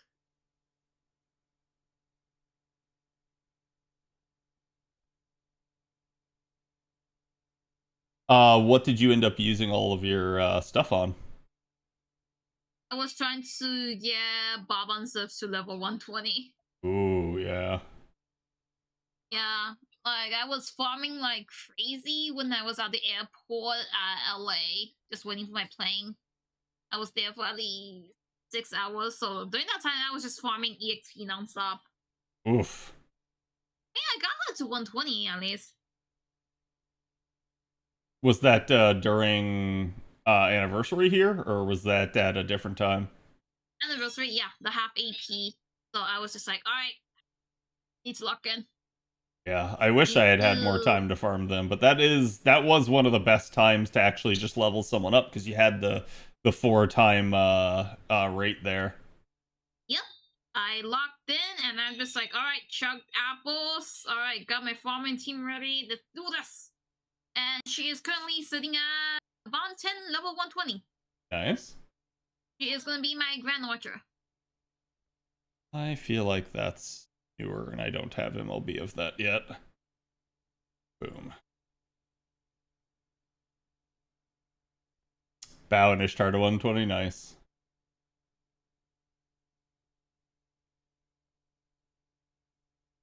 I'm still kind of struggling on who to pick for my Grand Lancer because I don't have a lot of Lancers. When is Aerial Drive added to the recollection? I don't remember. It's been a hot second. And I ran out EXP again. Ooh, that was close. Okay, hopefully, yes, I am down below the cap. And why would you do this to me? Okay. Oh. Do I have foes? Back to farming EXP. So yes. Well, I can technically start doing audio cautery. Oh wow, those are all the foes that I have.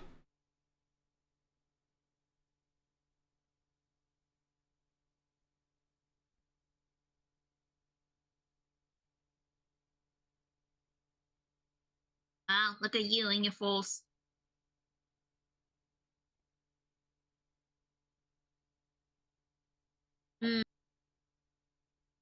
Wait. Gotcha? I just hope you missed it, but yeah, we were doing gotcha earlier. Yeah, I'd say we both got what we wanted in the end, which is good. Like P2, BB Dubai within like 600 quads. I say that is a win for me.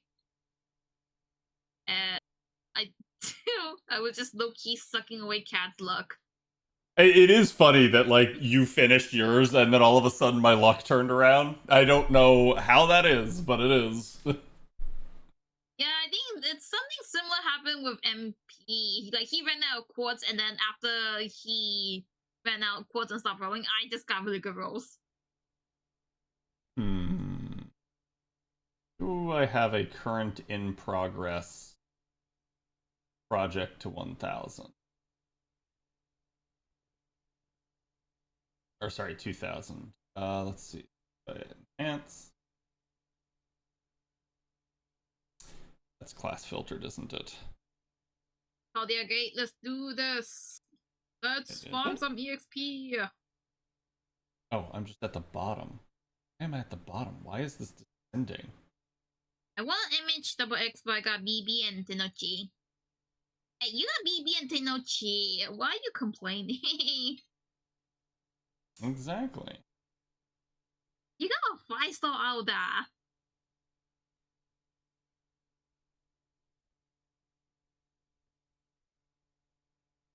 Chat, behold, as we are just steadily working on gold foes. Meanwhile, I'm just slowly trying to level up my city. I'm also bond farming. Yeah, I just needed the inventory space. I also just got really lazy pressing buttons to a point that when I farm EXPs, I just like Kaleidoscope by my servants all the day. I usually don't do K-Scope anymore. I usually do, like, a 50% C or Black Grail. Yeah, but at the same time, I got tired of pressing buttons, so I was like, alright, K-Scope it is. Yeah, that's definitely a thing. Triple scope. I'm going back to like the early days of FGO. Just do triple scopes. Okay, that gets rid of all the ones in my inventory there. Pull that out. I have no more foes of any sort. That's kind of insane. Yeah, I actually ran out of 4 still. Wow, you have a lot of EXP. Are you gonna claim that? It's my rainy day fund. Fund for who exactly? It's basically whenever I want to 120 somebody, because you essentially you need that much, especially if you're trying to 120 an extra class. Obviously the best time to level someone would have been at the anniversary, but like I said, I just did not have the time. So who's your target? I'm assuming double XA. We'll see. Let's see. Who's currently in progress to level? Turn off event Maybe bonus. Castoria. I recommend Castoria. This is a current Grail project. This is an extra copy, extra copy, extra copy. Oh, okay. Extra copy, okay. Extra copy. Yeah, so it's literally my current Grail project and my 3 new units. So we will focus right now on getting double XA up and online. Marcus, Arash, and Friends K-Scope. Yes, that works, but also at the same time, you need to realize I'm kind of lazy. Mm-hmm. But I'm just like, I don't even want to deal with the death animation, so. Yeah, at that point, just K-Scope a Bunyan. It'll be literally the fastest MP you can possibly get. Mm-hmm. Unfortunately, my Bunyan is also Bond 10, so I was like, alright, fine. Oh. I mean, so That's, fine. That's a decent, like, Bond Grill worth, I feel like. I was like, fine, next one. Who's it? Arjuna, you're Bond 5? Alright, come on. There's a couple, like, meta farmer units that I have no qualms about slapping a Bond Grill on. Like, she's one, like, Nito Chris is one, where you just feel like you're gonna keep using them over the years and you don't want to not be able to. I don't know if I use my Nito all that much, though. Yeah. So, your next target is until next year then, right, Tutu? Yep, I'm saving other until maybe when Lilith comes out. Mm-hmm. And then summer for TMS. And then skip. Because the year after, oh god, my wallet is in danger. Wallet is in danger. Wait, who is our New Year's unit? Or, sorry, not New Year's unit, our anniversary unit next year. Olga. How can you forget about Olga? Oh, right, yeah, it was Olga. How can you forget about me, President? Yeah, next year's gonna be a little bit rough on the rolls because I got Logress, I got Jontron, I have Summer Tiamats, and then I would like to get Olga. Logress is the following year, isn't she? Because I thought next year we're gonna get richer again. Yeah, she's the end of next year, basically. So like New Year's of next year. Yeah. we're gonna get the Strange Fate event early. Does that mean we're gonna get Prelati early? I don't know. Case, oh god. I've had a lot of people ask me if we're gonna actually like get some of the stuff early. Like, are we gonna get an early Logress? Are we gonna get like early what's his face? King John and stuff like that. And it's like I truly don't know. I think it's interesting that we're getting the Gouda event moved forward, but I do think there are other potential reasons that we could, and it doesn't necessarily mean we'll get the Strange Fake event early. But it could, and if we do, what does that mean then? And it means the higher ups want money. They're greedy. Yeah.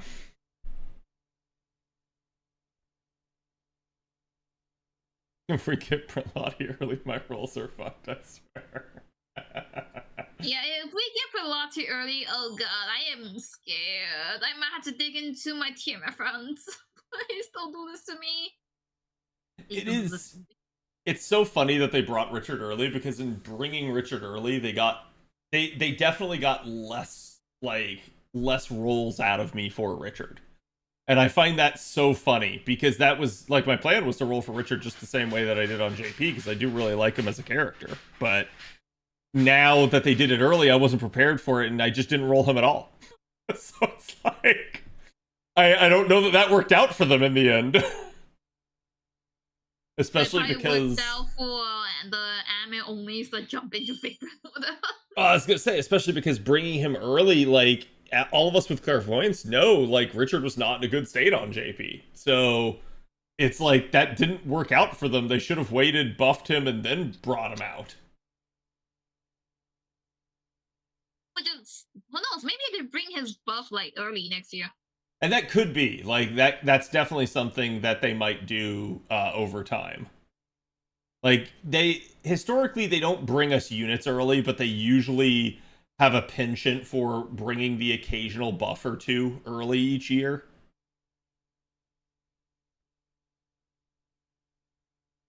Come on, give me the buff early, just so I can farm the quartz.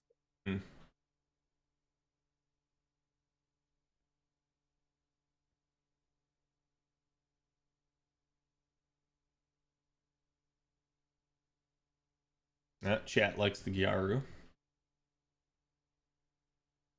You consider her Gyaru?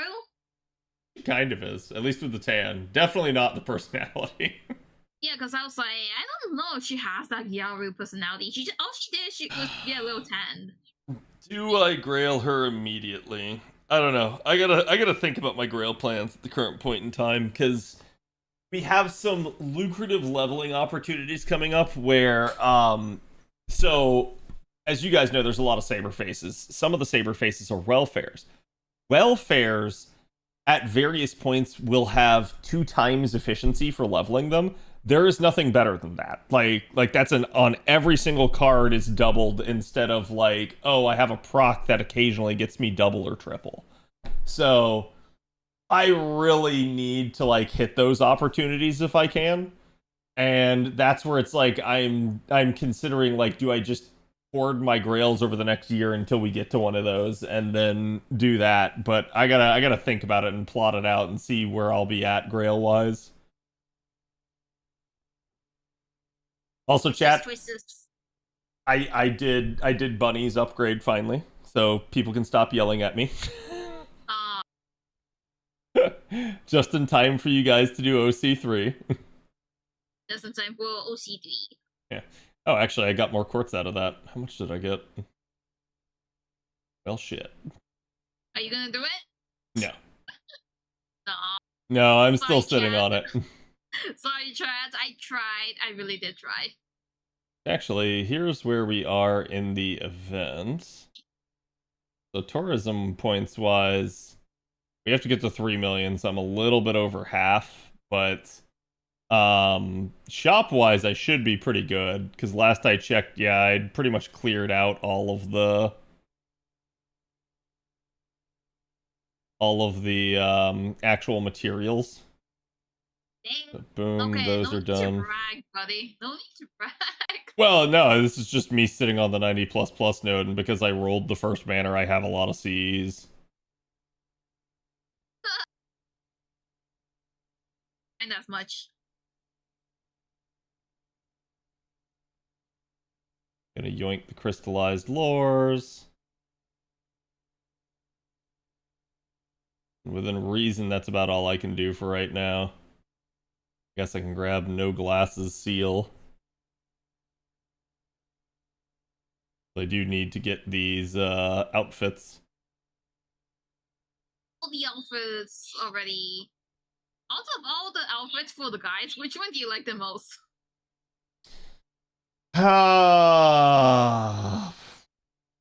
Probably Percy.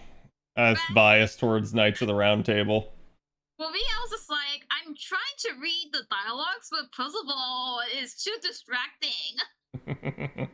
I'm trying to focus, Percival. I really am, but you are way too distracting. Miss Astra, thank you for the 13. I appreciate it. And chat, can we get some love? Well, so I'm gonna have to start the story then, because I don't know when I'm gonna get the opportunity at least to advance this. And unfortunately, with OC2, I shortchanged chat, and they didn't get to see me start the Singularity. So I figure this time around, chat's gonna get to see me start it. Okay. Well, I think I did pretty good today. I'll probably just do OT call 3. Probably sometime before the weekends. Yep. All right. Yes. Well, thank you for collaborating with me, Tutu. It was a pleasure again. Thank you. It was And a chat. pleasure again.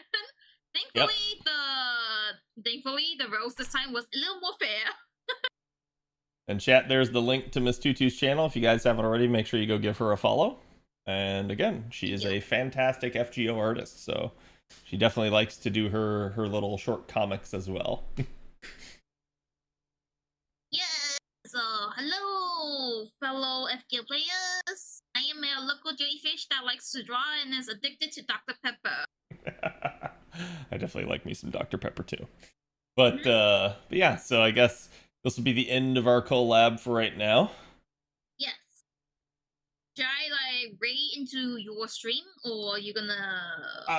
I was gonna say I'm gonna keep streaming at least as long as I'm doing the story here. But yeah, you don't have to if you don't want to. But I will appreciate it if you do. Yeah, I feel like it's fitting if I just raid into your stream. That works. Stream. Oh, found it. Okay.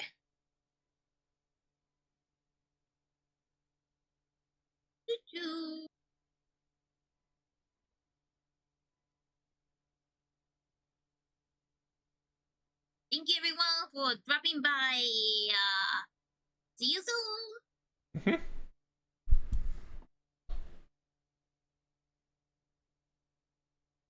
And let me end me streaming and you streaming over here on our end.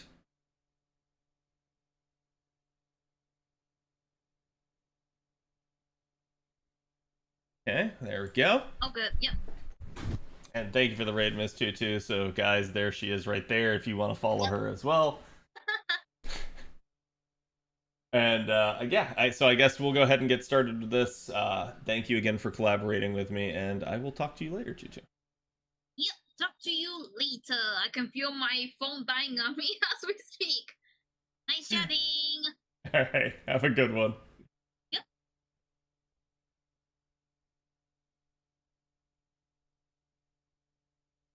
Okay.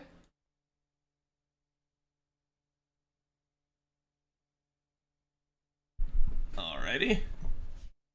Well, actually, why don't we turn music on and sound off for this? So, music off and sound on, just because we're going to be starting the story. So, chat, I'm not going to go too deep into this. We're literally going to go until we accomplish the current mission. As you guys can see, you have 63 days to complete part 1, but you have 6 days to complete progress in part 1 and part 2, it looks like. Yeah, 1 main quest progress node in part 1, part 2, Ordeal Call Prologue, or Ordeal Call 3. So this is because they're going to keep doing this, I believe, every single part release, so you just gotta make progress in the current chapter. Raid Shadow Legends, yes. Part 1 of OC3 has 9 sections. Okay. But yeah, you don't have to finish part 1. You just have to do this. Yes. To be fair, I don't think it's gonna be that bad of spoilers right out of the rip. So yeah, so you guys don't have to worry. Like, if you just want to read alongside me because you're worried about stuff, like, feel free to. I'm not gonna go super deep in. The goal of the stream is not to spoil you guys. It's literally just me kind of sitting here and trying to get this mission complete with you guys actually on stream. The days of contemplation were long, so very, very long. For 10, 100, 1,000, 10,000 years, humankind piled success atop success. Having won the battle for survival, they advanced their science and engineering, removing anything that might cause them mental or physical discomfort. Every human race received the gift of utopia, a life of endless delight free from the terror of death. Even so, everyone eventually found themselves unable to take satisfaction in what they had. Discontent seemed always to eclipse any successes they achieved.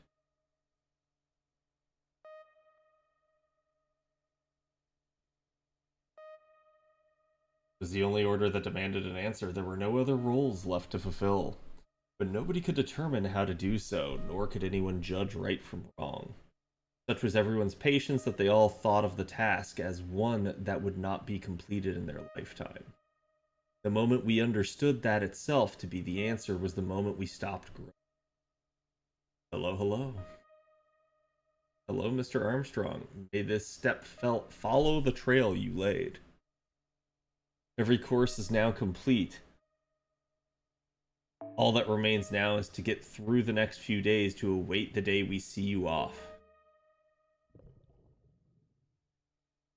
I'm gonna crash and burn, no problem, Tutu. And thank you again for the collaboration, and thank you for the raid.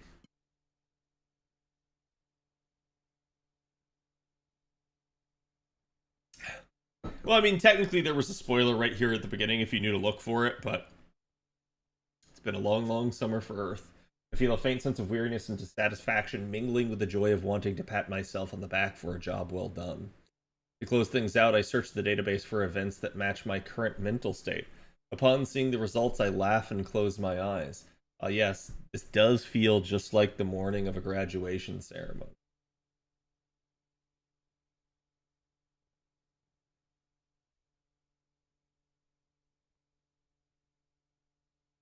Bellum Novae Humanitatis. Archetype Inception.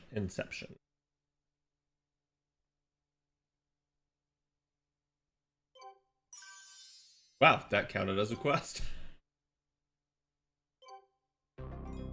Feels good, man. Did that actually... Okay! We did it, chat!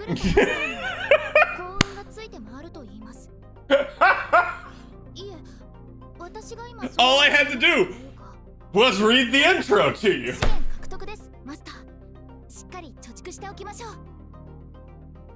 So, like I said, our focus will be OC2. It's definitely gonna be that for now until we finish it, and then we will probably swoop back and do OC3, because truly we just, for like, to complete each one of these, we're gonna get a mission like this every single time they release a new part. So you're gonna get one for part 2 and one for part 3.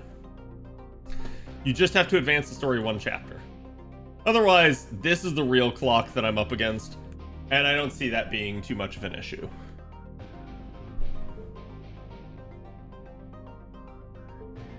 So, with that, chat, I have given you guys... Like, that was... I feel like that was less spoilery than the NA live streams.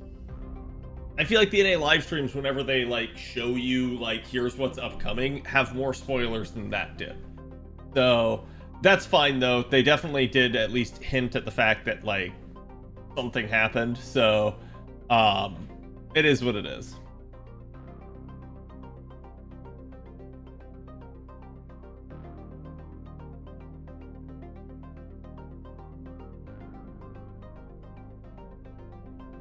Isn't it to do 5 arrows? Nope.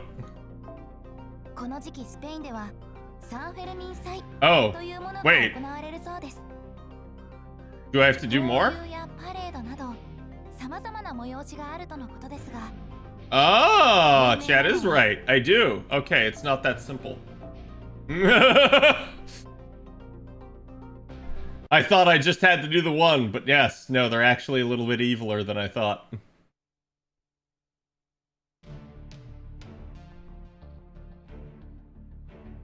You're in Moon Dubai.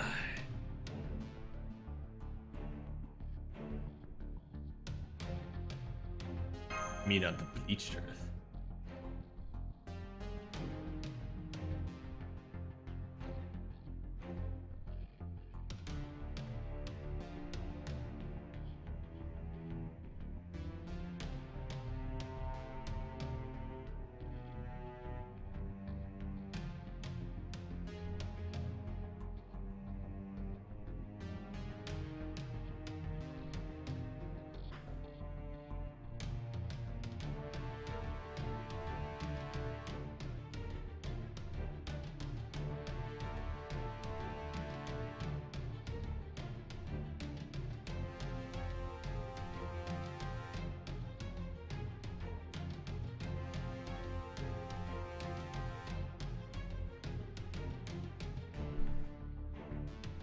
No place here for obsolete human. Oh.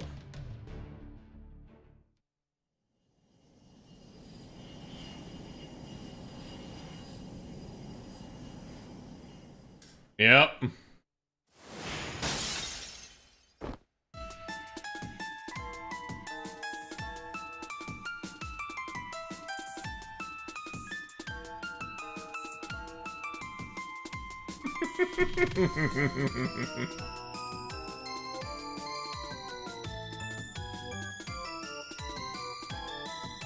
The last thing you expect when encountering BB is another BB.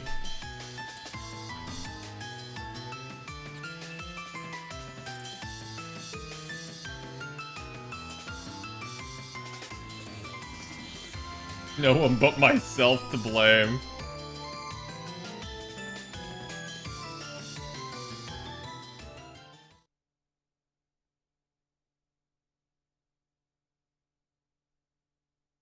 No.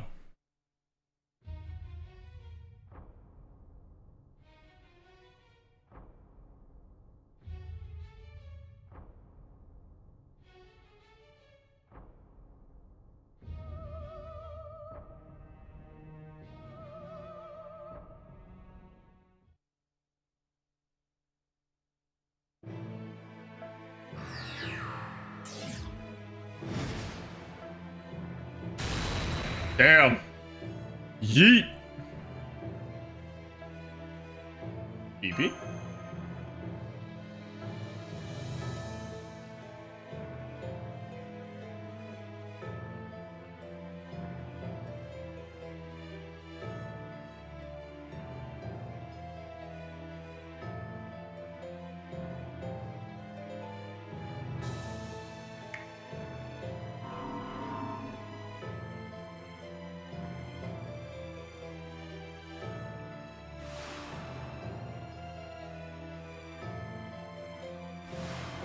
How dare you delete the Knights of the Round?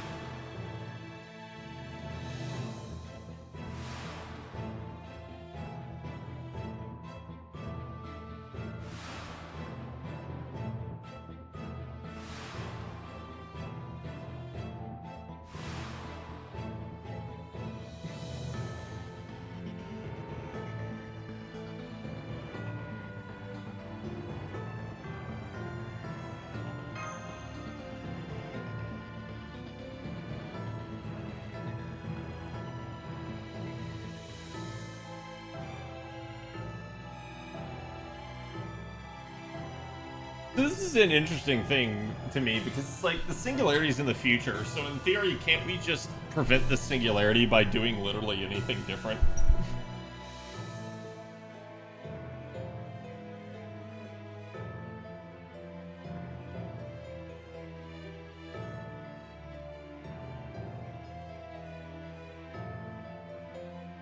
I was gonna say double X can probably stay.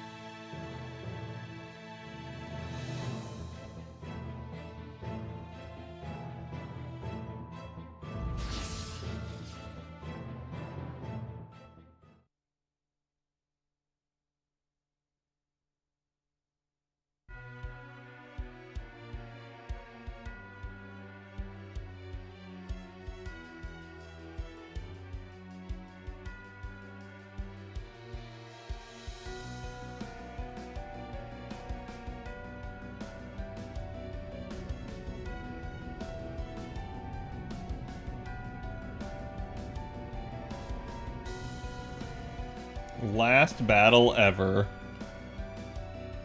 Okay.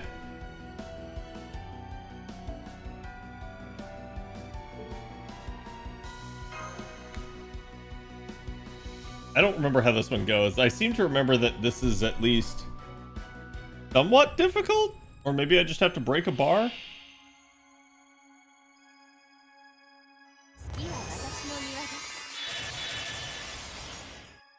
Or maybe I just have to survive.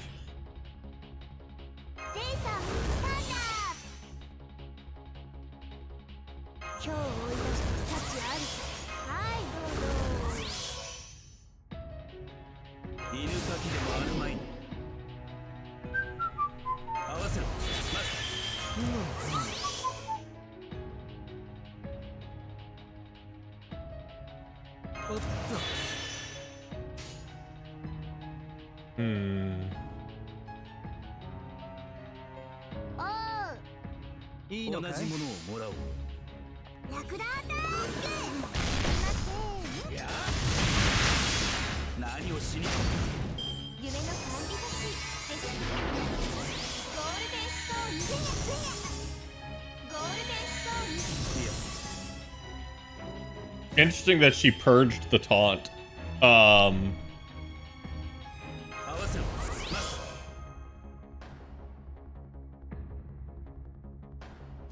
Wait, doesn't this put it on someone? Okay, fuck it. Put it on him. He is arguably the tankiest person here.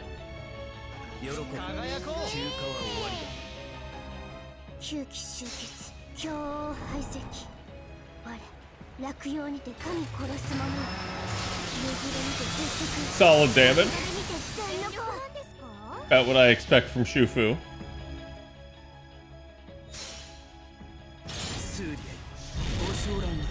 I fucking crashed and BB cheated.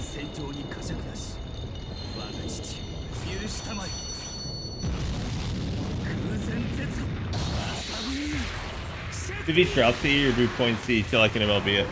I learned that because I had like MLB drop Cs that I would never have enough points to equate it. So I've been like focusing on taking entirely points, but if you didn't roll as much as me, then maybe like trying to evenly split it or something, yeah, is a probably good choice.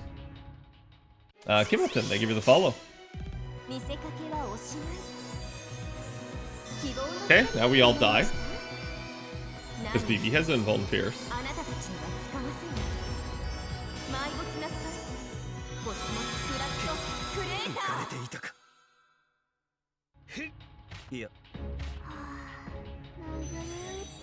Interesting that the knights withdraw and Shufu dies.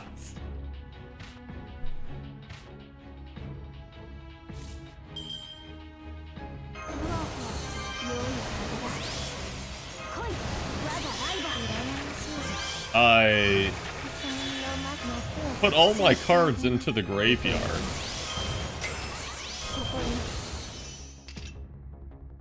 Because I can.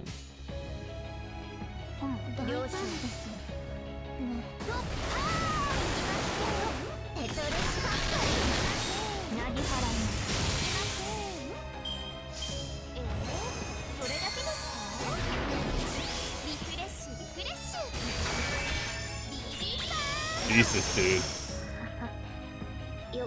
You can't win this fight, I know. I'm just having fun with it at this point. さあ対応できるぞ Better play Pot of Greedy. いざ空へ船出に包めたか Ah, yes, the 100% attack down.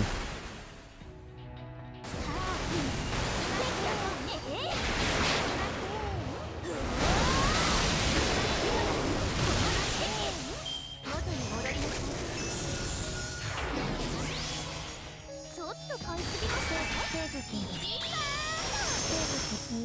BB, if you have an NP, why don't you just use it? Why are you dragging things out?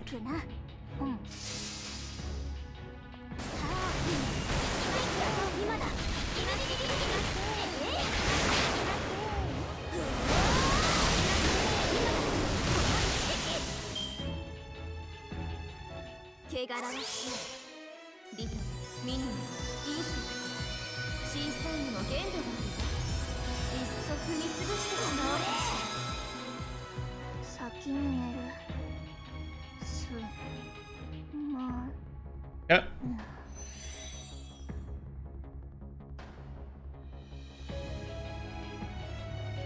UMP sealed on scale, I know.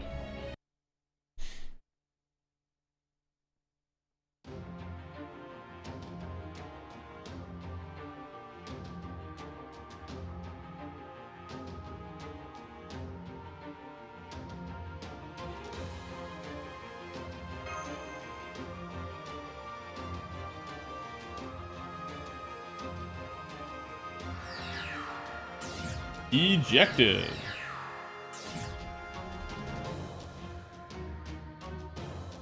Oh.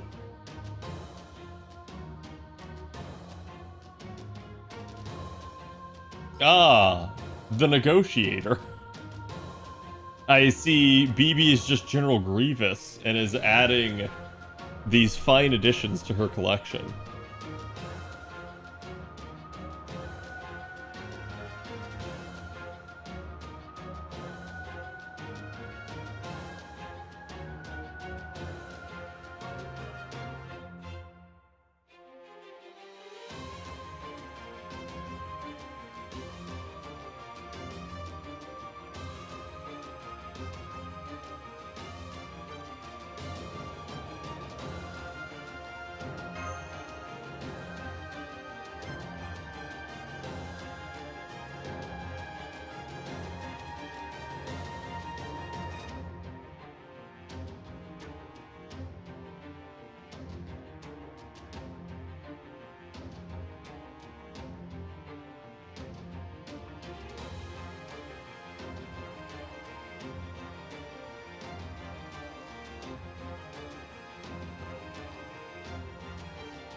We usually keep her out of sight.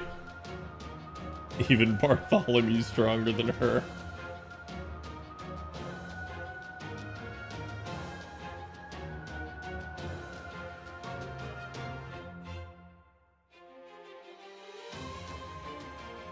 BB has nothing to fear but BB itself.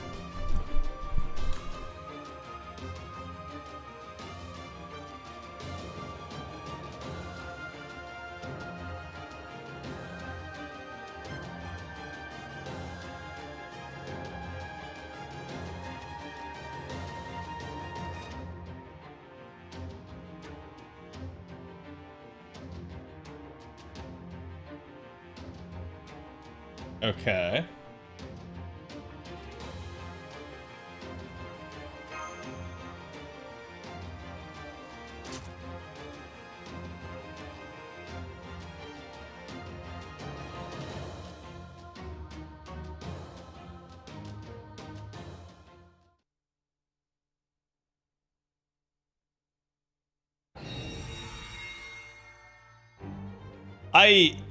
I just want to say,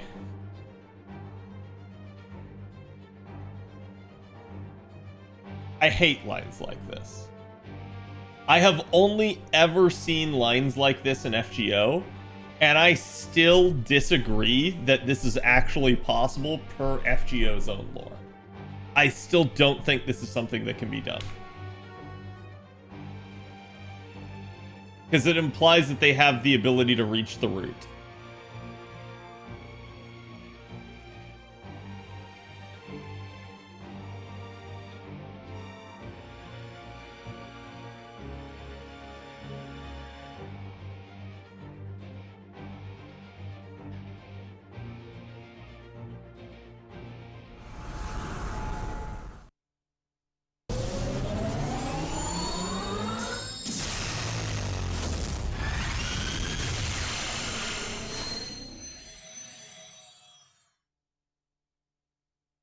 Big bullshitter after all. Yes.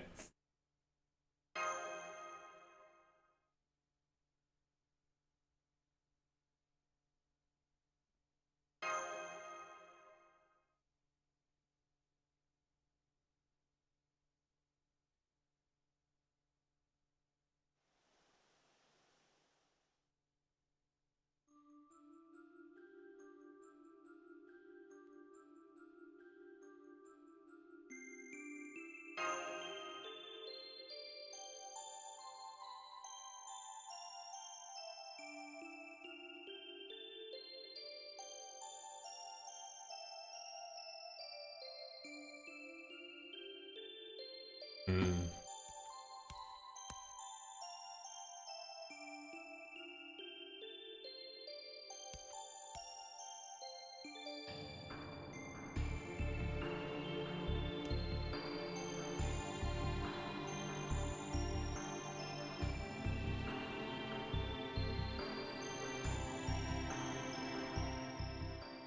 The plot thickens.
Hmm.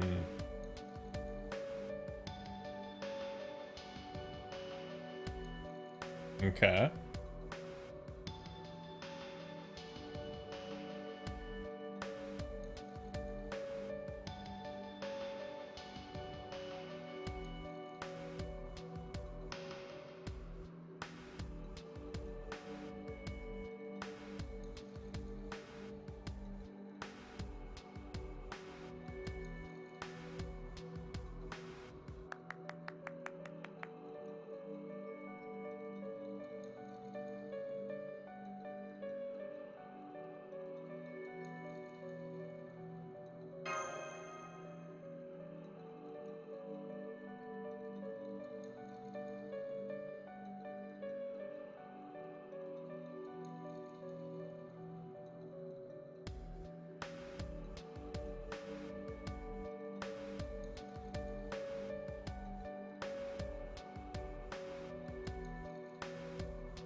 Okay, but what if humankind is qualified to be the last one standing and just wipes everyone else out?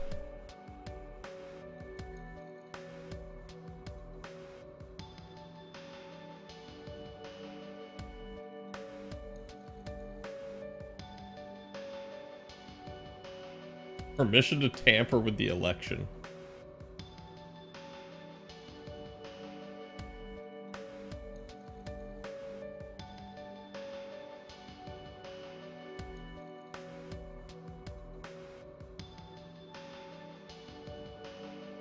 I refuse.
It should have been me, not her.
Anti-old humanity faction.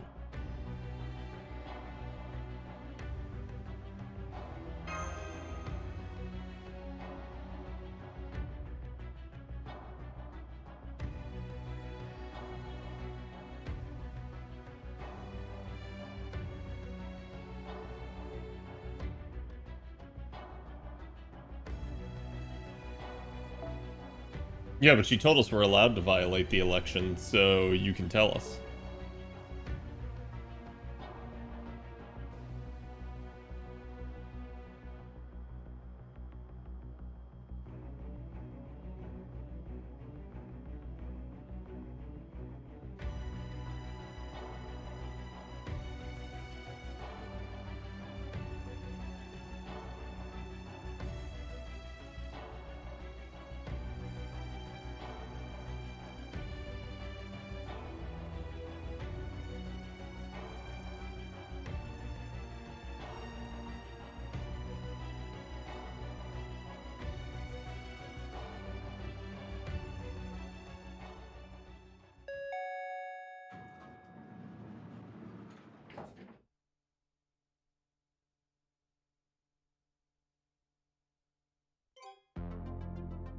Yeah?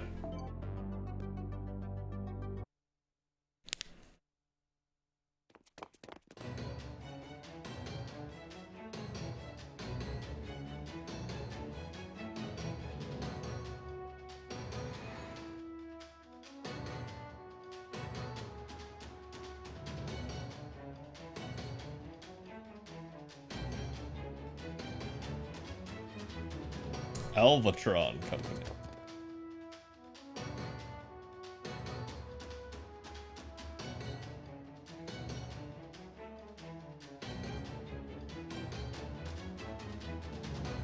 Ah, they're content creators. Excellent.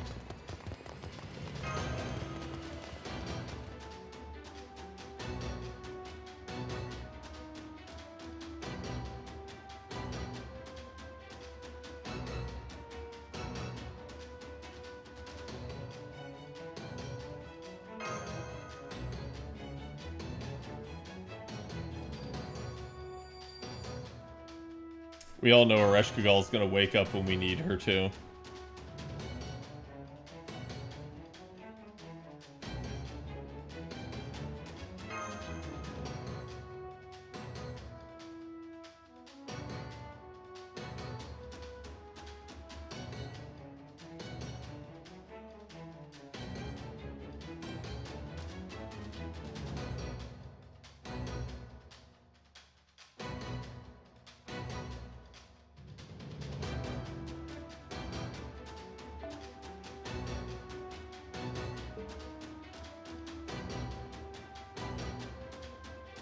So against enemies like these, that's a big hint that these are going to be bronze enemies, because that's his big thing.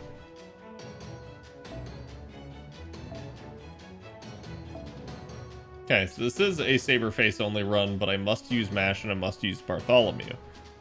Otherwise, going up against all of this, yeah, I actually kind of agree with this allotment. I think the only other potential would be to run this. And this is probably a better one, just because she's going to end up charging the rest of the party. But we also don't need to use Plug Suit. So, ironically enough, we will actually come back here and use the Misaki High School uniform, as it is a fairly decent one.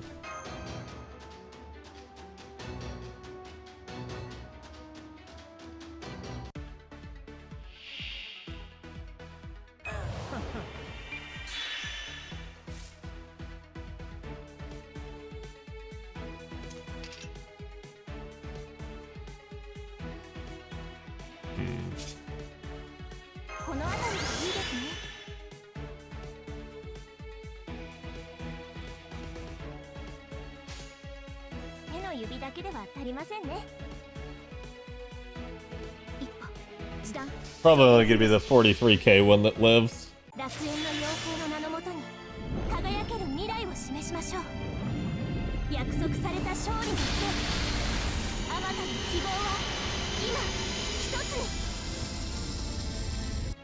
Okay.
Okay.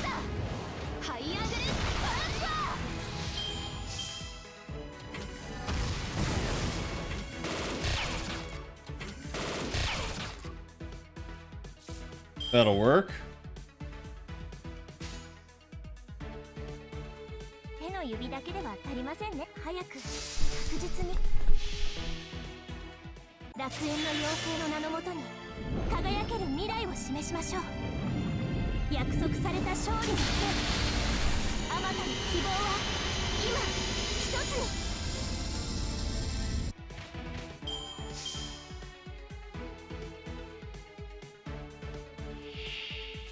So they all have guts. They have 2 remaining of that.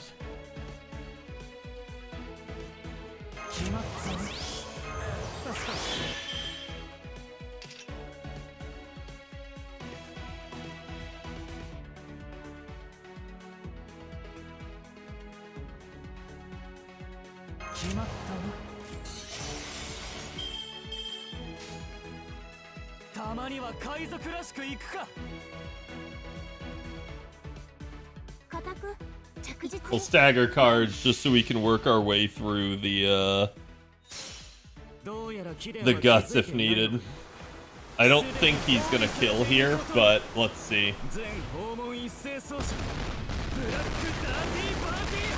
Okay. He at least got them.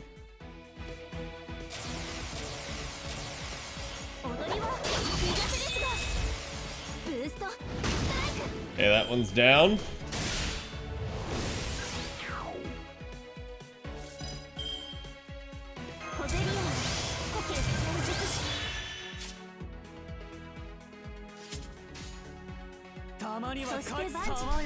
We're gonna let Bart do it again.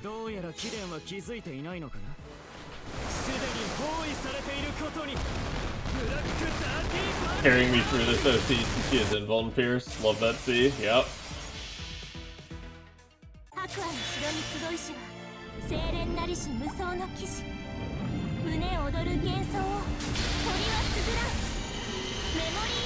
If only there was an efficient way to deal with guts.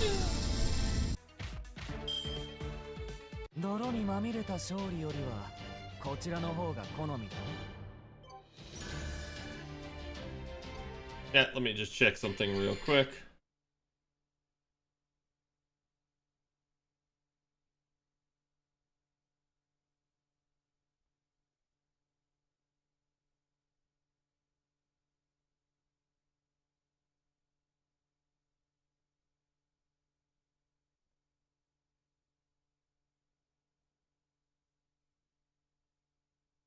Yeah.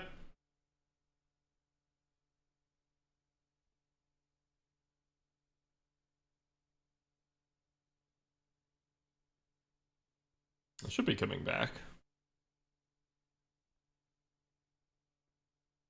There we go. Takes it a hot second for the capture card to actually, like, work.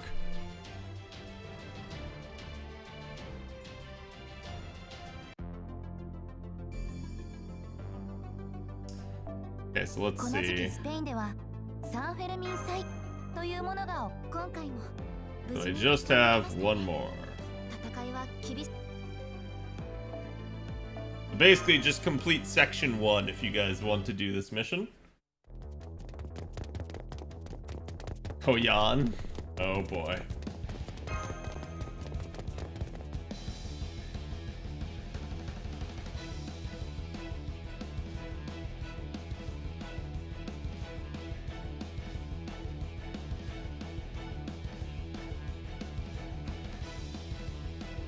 It's funny how he's talking about this. It's like, bro, I don't think you ever even got hit.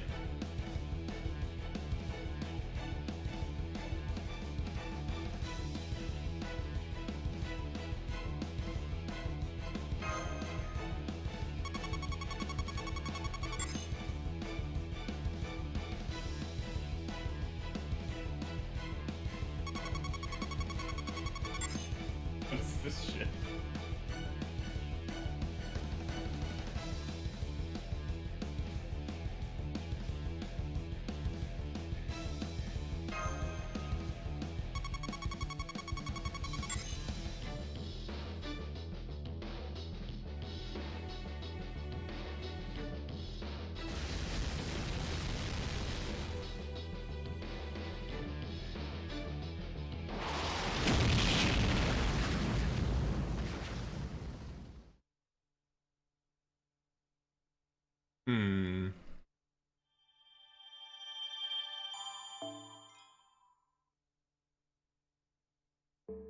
Okay.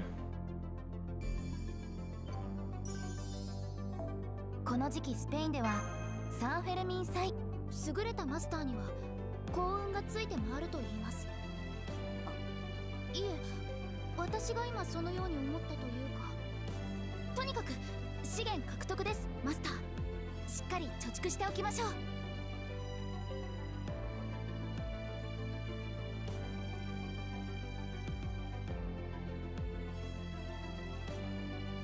Alright, so that just leaves that as our last mission. Chat, now we're gonna go back and we're gonna do some more id. Oh my god, no. Game. Thank you. As we still have a little bit of time left in stream, so we're gonna go ahead and progress on this, because I don't want to go too far into Ordeal Call 3. I'd rather try to progress more in Ordeal Call 2 here and finish it up.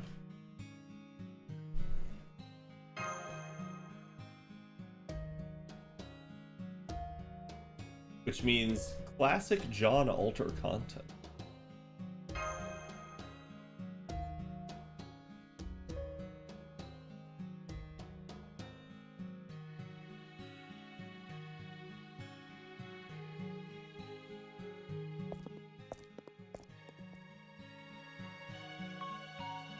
Exactly. A cuckoo clock sound effect. This is right after our battle with Nitocris.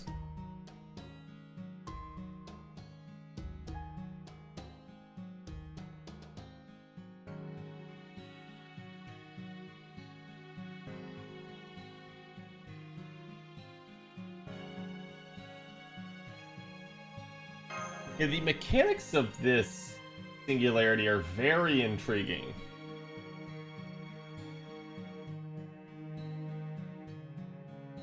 I still don't quite understand what's going on, and I find that interesting that I'm having to, like, figure it out.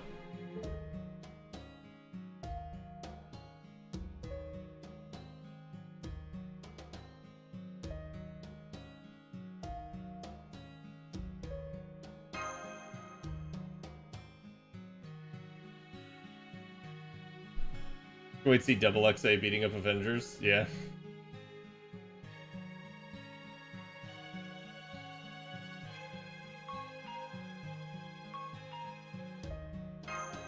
Ah, so it's not a cuckoo clock, it's a walking sound.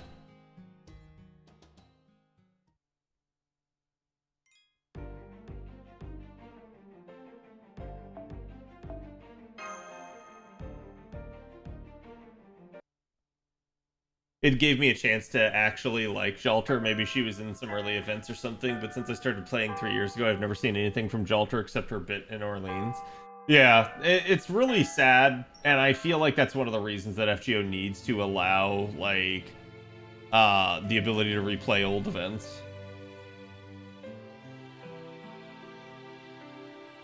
And it's not like the files aren't in the game, right? Like, at least the stories are, because they're in, like, all of us old players that were around back then, we have the ability to go back and see them in our, like, my room and stuff like that, so it's all there. I don't know why they can't make that stuff available for everyone else. Even if they don't want to give the event itself or the reward.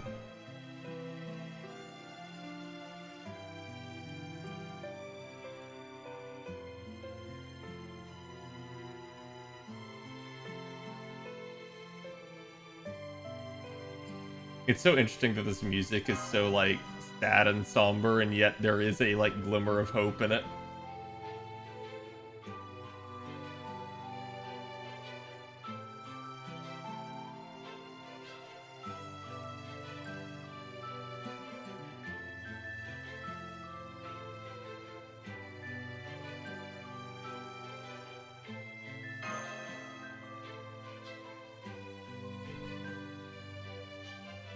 SC2, darn it, I'm just starting it. Yeah.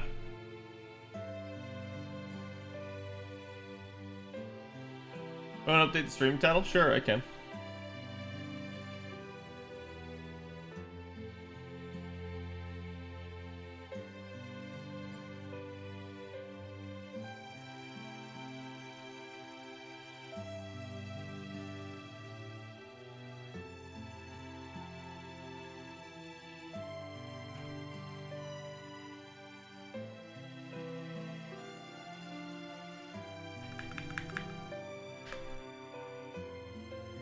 There you go.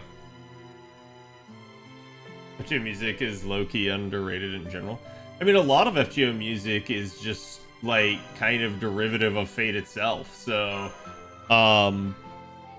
yeah, it's no surprise that it's so good. I think a lot of it's both nostalgia, because people remember the old songs and love them, but also it's just good music.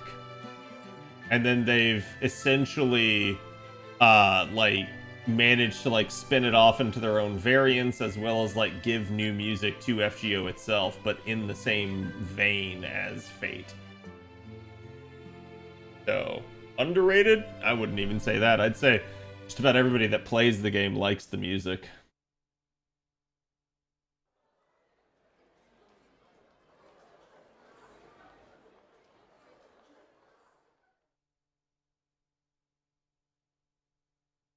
Why the long face? Oh, that's why people were asking me if I had sound effects turned on, is because you can hear him play the ukulele.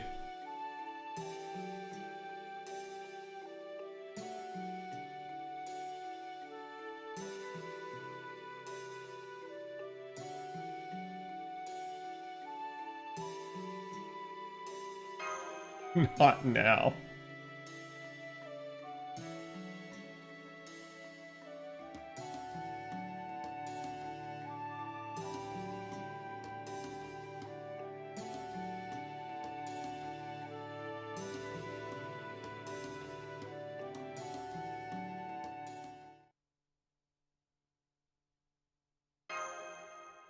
Yeah, this is gonna be the first Singularity we've had to do without MASH in a while, right? Like, it feels like we've always had MASH by our side since pretty much the early days, and it's only like a couple of times in some early events and like early FGO story that we haven't like that we've had MASH with us. OC1 didn't have MASH either, yeah. Like, because that was the whole arc of, like, MASH was there, but she was, like, aboard the Storm Border because she didn't have her ability to transform again. So it's definitely interesting. It wasn't until Camelot that I started liking the music. And that's because I feel like early on they were just using Fate music. And Fate, well, it does have a decent breadth of tracks. Like, there's only so much you can use for a given situation. But yeah, I feel like now with FGO, like, how many albums do we have now, chat? We're on, like, our 5th album of, like, 20 plus songs that they've added to the game.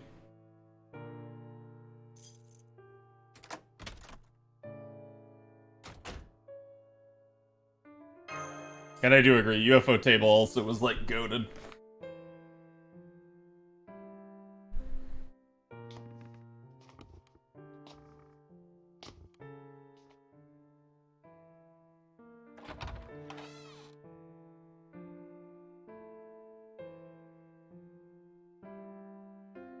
I thought Olga Marie covers like album 12. I don't think it's 12. I wouldn't be surprised if it's like 6 or 7 though. But maybe you're right. Maybe it is 12. Now that I'm thinking about it, I feel like there were a lot.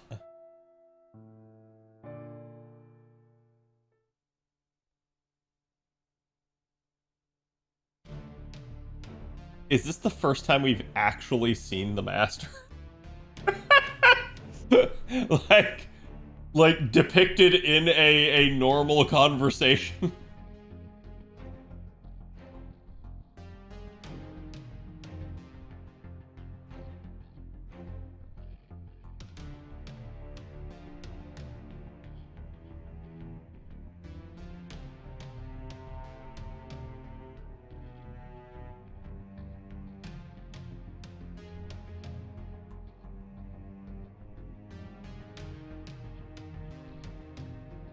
Is still out there.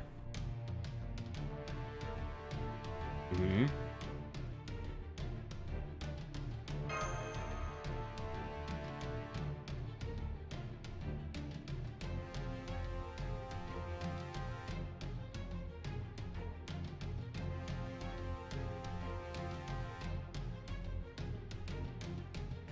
It does feel like this is a devil on our shoulder type situation.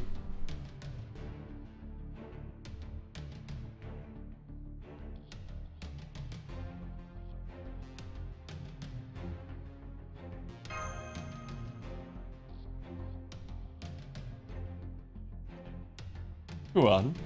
Kill them. Do it.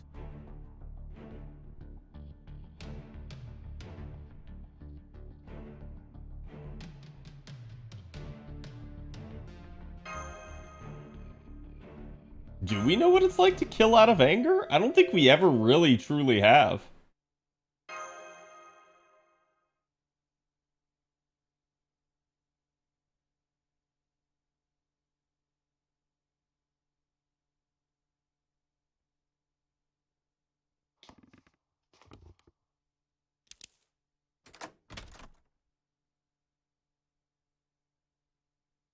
Oh, hey, Shisho.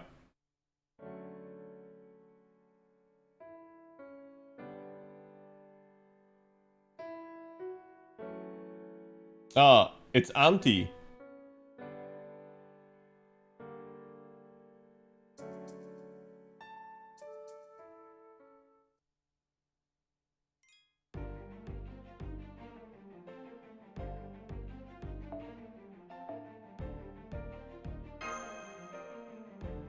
There's just so much to love here. Yeah, it's really good writing.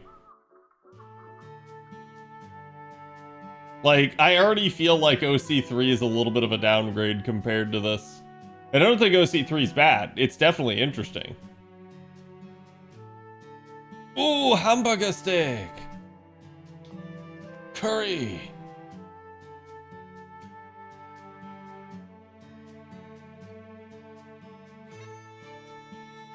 Very first day of our new life together. Oh, Auntie moving in?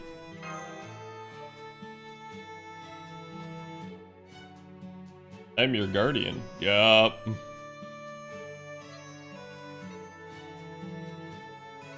Oh, so Da Vinci and Shisho are sisters.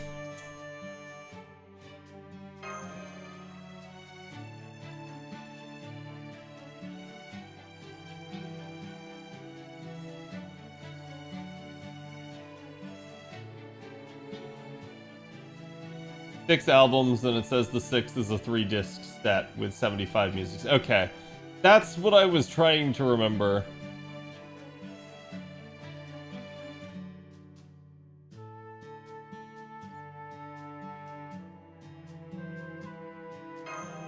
Saying a lot of interesting things about generative AI and OC3, though. He actually talked about that, and he said that, like, that was not originally his intent, and it just ended up that way. Because back when he wrote OC3, like, AI was a thing, but it wasn't, like, as big of a thing.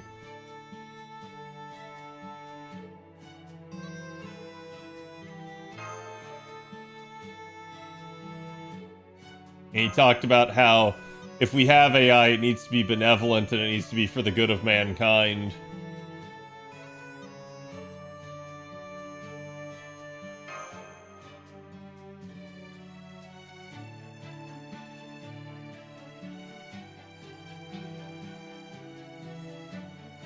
There are at least 3 people out there who look like you. Yes, Scotty and Shisho. How did the rolls go, by the way? I just woke up and missed them. They went good. We basically ended up with NP4 BB, but it took almost all of my courts to get a husky maybe?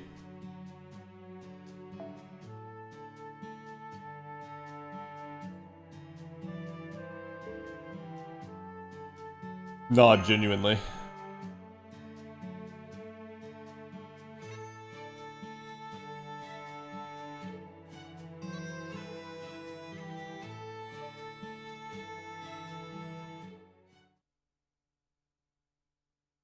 But yeah, we did end up with our NP5 XXA.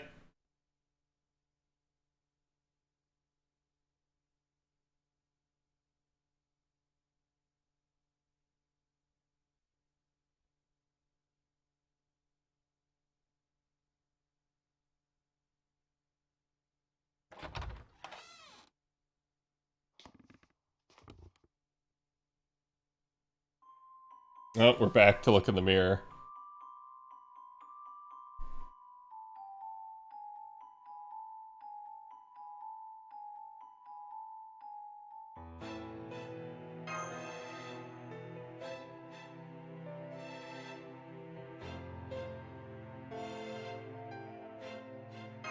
Shut up.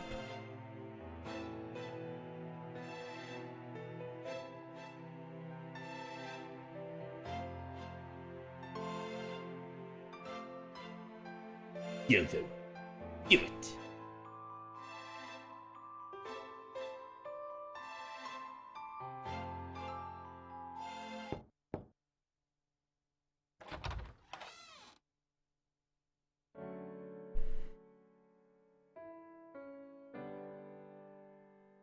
Anything at all. Stop talking to the mirror.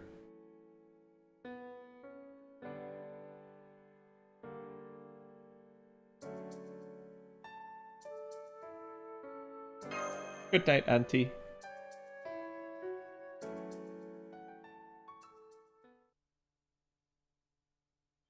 Well, I can't even at this point say that this is an inner dialogue, right?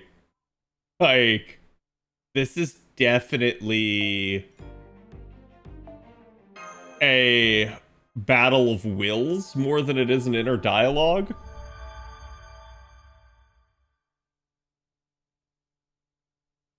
All right, so section 14.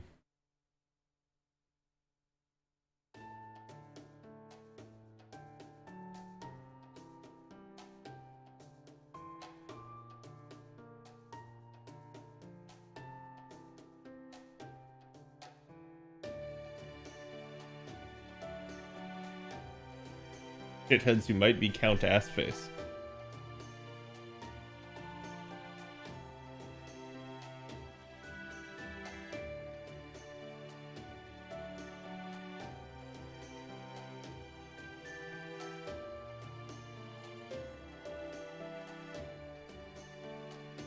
I was gonna say, she keeps calling her her big sister now.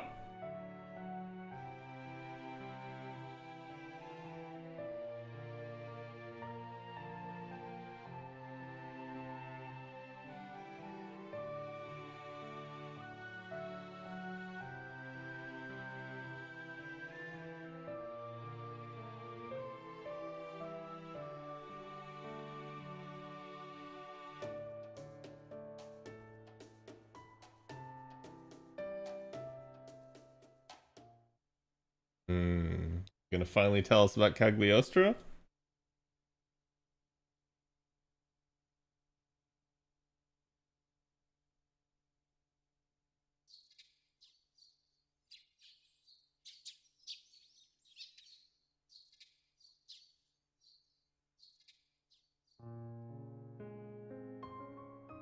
So Jolter's maybe remembering?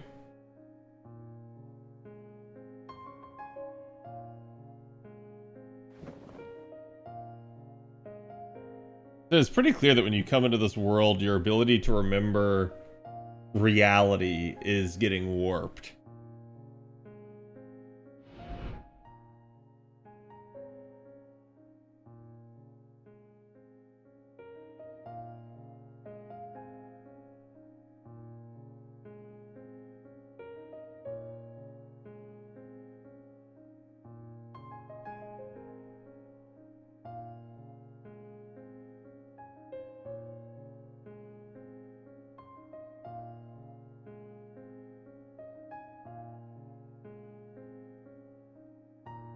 It's because her subconscious is trying to remember it.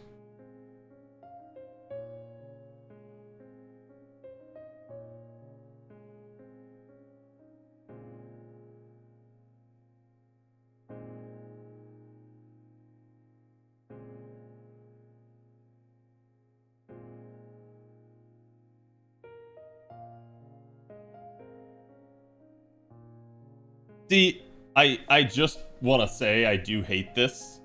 This is not true. This is a lie that they told you at the beginning of Ordeal Call. Sorry, not even Ordeal Call. At the beginning of Lost Belt.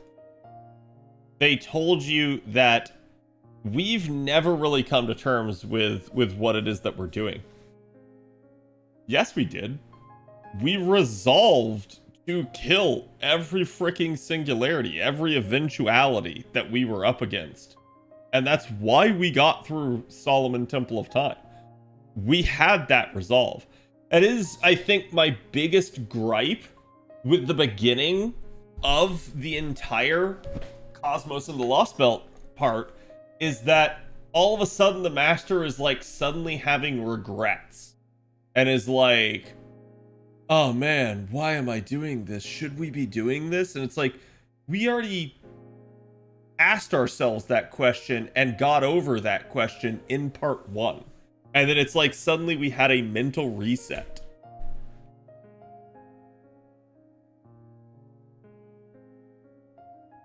We told that girl we killed her dog and her entire family, yeah. Yeah, and don't get me wrong, it's not that, like, we can't still feel emotions and stuff about this thing. It's just really weird that they, like, keep trying to do this, like, oh, the master isn't prepared. Like, no, the master is absolutely prepared. Like, yeah, we're not killing really a timeline that matters to us. We are trying to preserve the main timeline, chat. This is us. What we are killing is these. These don't matter. They were already pruned and were forcibly brought back. Forcibly brought back. This is the only thing that matters. So it's like, it does not, it should not weigh on our conscience at all. We're being forced to do it, and our hand is being forced by these upstart timelines.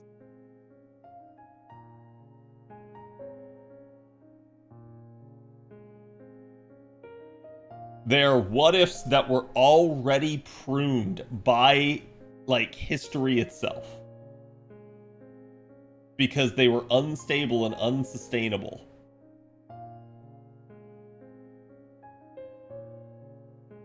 In part 2, we have to face the truth. No, I disagree. That's what I'm saying. Like, there is no reason that we need to. We're not killing anyone. These people already ceased to exist. They're being brought back into existence purely for the hope of usurping the main timeline. That's it. That's the only thing. There's no moral dilemma here.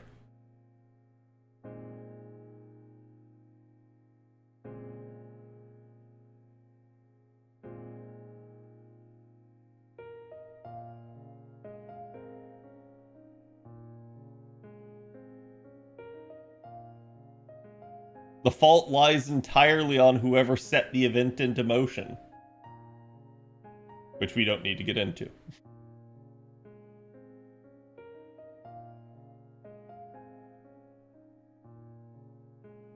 Yeah, I think in every single Lost Belt, they've been like, hey, you're right, our timeline shouldn't actually be a thing. Like, how are we even here? And so if anything, and I'm gonna counter this, chat. Here's my question to you. Are we killing people in those timelines? Or are we putting them to rest?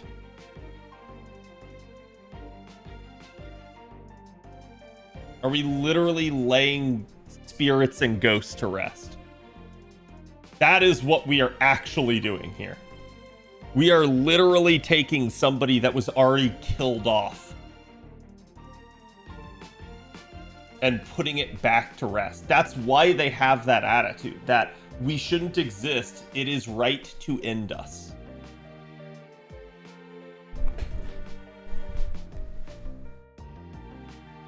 Yes, we are correcting mistakes.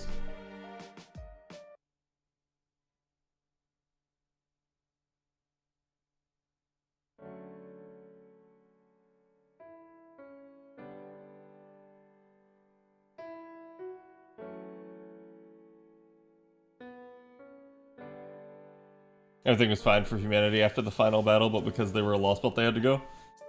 Humanity in Lost Belt 2 were cattle. And we're literally being, like, just groomed. And that's the same thing with Lost Belt 3. Like, the first couple Lost Belts have no actual claim. I think the first Lost Belt that really, truly probably had an actual claim to, like, hey, maybe we could be proper human history. It's probably 5.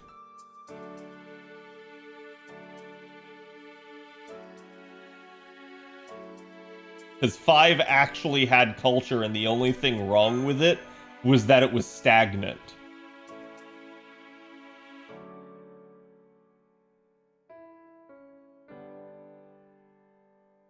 Heaviness just for the sake of that, yeah.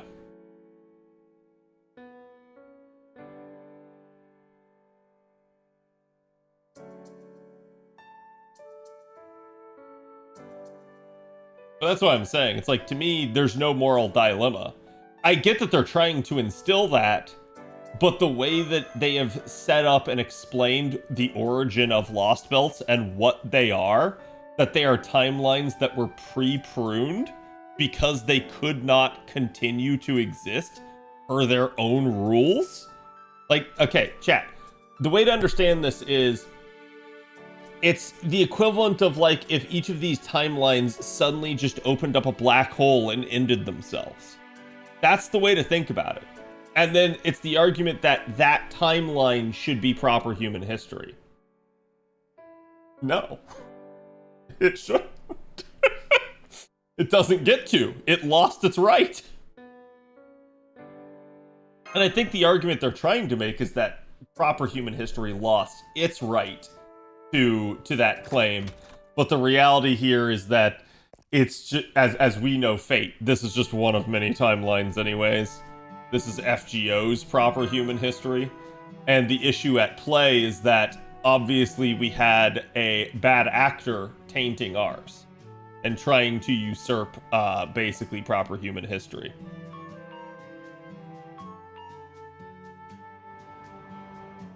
I wouldn't even say it's putting pets down. That's like, that has far more emotion to it than this should.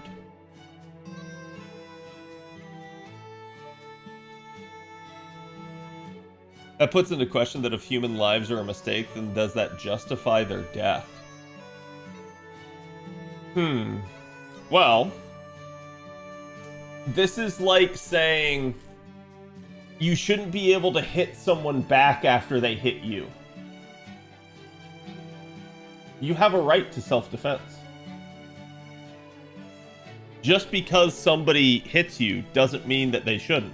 Or it's the equivalent of like saying you're being bullied at school and you should allow yourself to be bullied just because the bully had a bad childhood. No, you shouldn't. You don't have to stand up for that. You can just absolutely do what you need to do. You can hit that bully back in the face.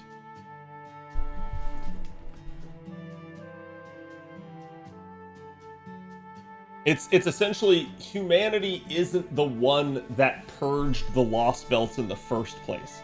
The Lost Belts are being brought back purposefully as an obstacle to you and to try to evoke that emotion.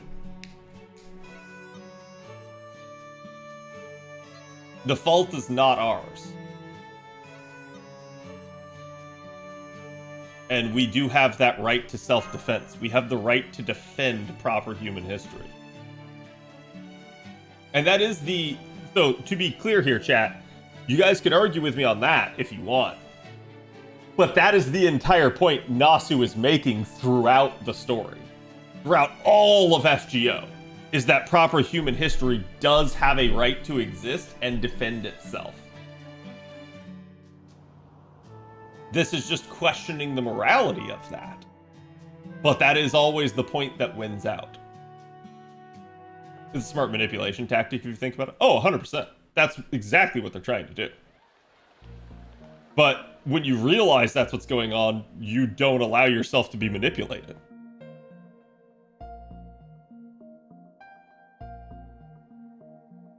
The people within the Lost Belt whose existence is a threat to us. The way I choose to look at it, and chat doesn't have to as well, but again, this is us. This is a Lost Belt, okay? If this Lost Belt is attempting instead, so let's say this is us and this is the Lost Belt. If this Lost Belt is attempting to do this, every means is justified to end it and continue this on. Because this already happened. It already ended right there. And ceased to exist. It's being artificially propped up and put in our way as an obstacle.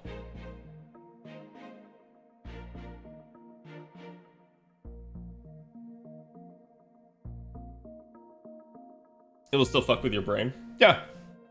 And I do get that. And that's what I'm saying. It's like, it's not that the master shouldn't feel something. The master should. It's this idea that the master has no idea how to deal with it when the master has dealt with it so many times. The master knows how to deal with it. The master had that resolve. And the master found that resolve in part 1.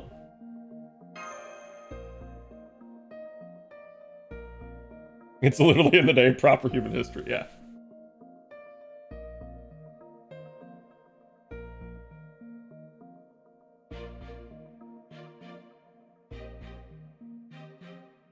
And that's what I'm saying. It's not that the master can't be affected. It's that what's affecting the master should be the very literal things that are happening in front of it. Like in this case, the master saw people die. People that are close to the master. That's going to affect the master. What's not affecting the master is, I just killed off another servant. I just killed off some asshole that was in our way. Right? That's not what's affecting the master.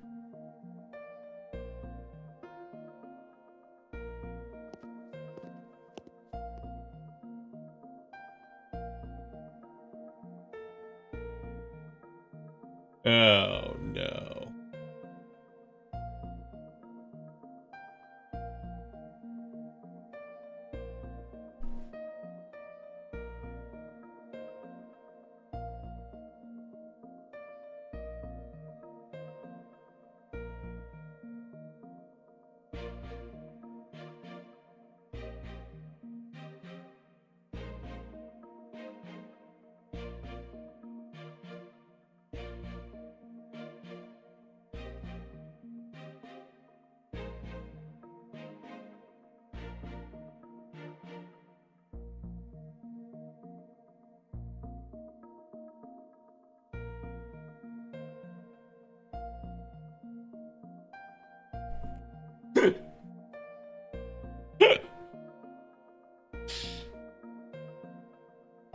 I'm just saying, I have to point that one out.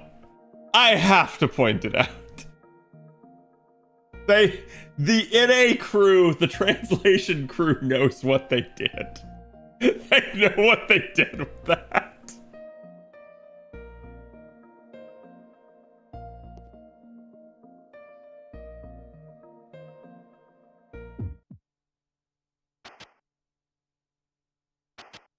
Oh, damn.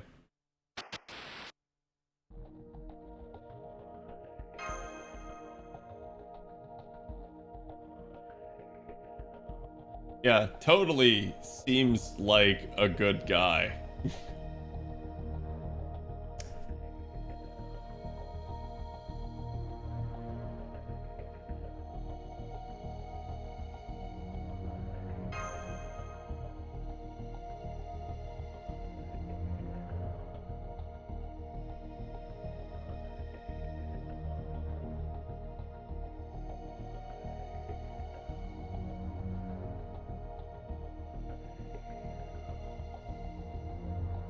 We had solved the issues that led to the Lost Belt being pruned, and therefore they could have progressed after us. That's true. They could have. However, I want to point out the irony of that entire statement. The statement is that the Lost Belt went off on its own and was pruned. That Lost Belt then continued on, got into our way, and became an obstacle. And then through the intervention of proper human history was the Lost Belt righted. So again, I will make my case that without that intervention, the Lost Belts would remain a Lost Belt and would eventually prune themselves regardless. Because chat, why is a Lost Belt pruned?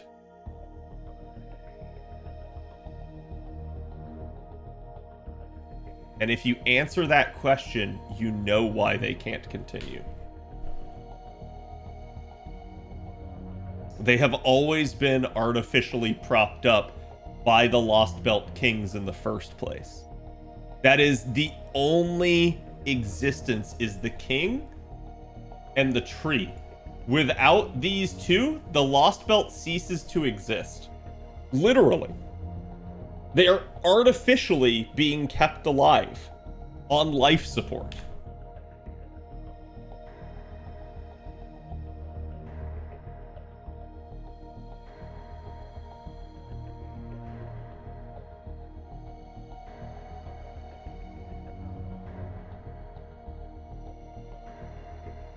Yep, the second humanity stagnates and doesn't go anywhere, a timeline gets pruned. And that's, not to be clear, chat, that doesn't mean that like let's say, oh, I don't know, like in the 90s nothing was going on or some shit like that, and then humanity gets pruned for us or something. No, it's not like that. It's literally a case of humanity gets pruned when it is stagnant and it has no chance of ending its stagnancy. So it's that kind of idea, if you guys want to think back to like basically the stories from the Bible where God spares the city because there's one person still willing to like believe, right? It's that same idea. A lost belt will not be pruned as long as there is one glimmer of hope. The second there is no glimmer of hope, it's pruned. That's what you guys need to understand. They were truly dead-ended. They had gone past the point of no return.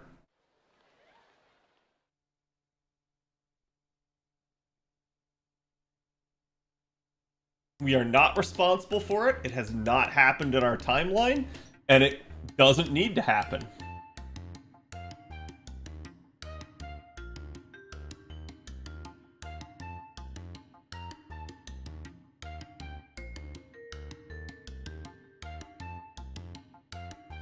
C3 is the Wally timeline.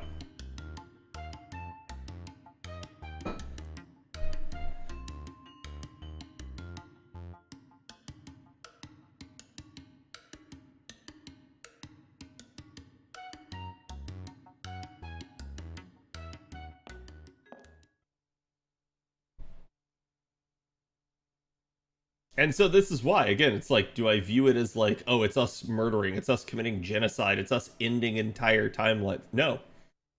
No, we're setting things right. We are correcting errors in time. And I need to point that out again, chat. They are errors. They are anomalies. They are unnatural.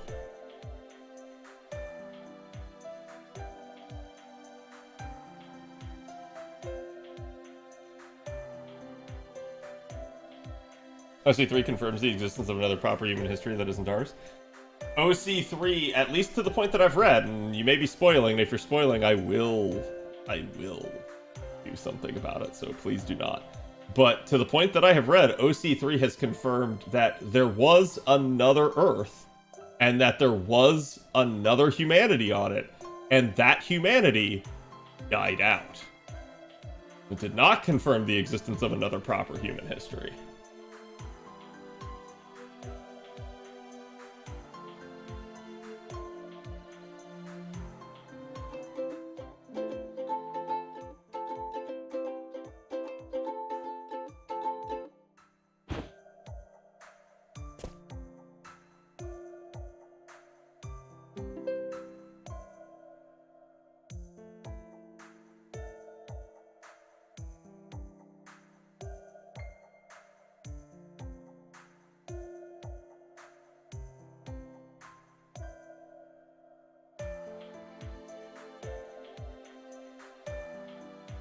Dreaming big or just plain dreaming. That's also ironic given the current situation. I do find it funny that our dream here is a dream of, like, high school. We just wish to be normal.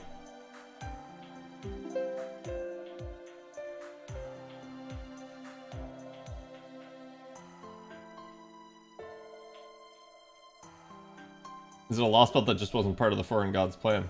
I don't know. It's certainly possible, because we have that case with Shimosa.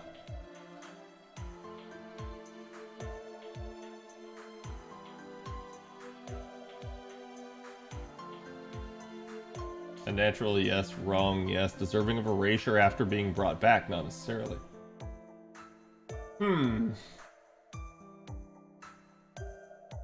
Well, considering that the Lost Belts are an obstacle for the continuance of proper human history, I think we have that argument that yes, proper human history cannot go on because of the obstacle of the Lost Belts.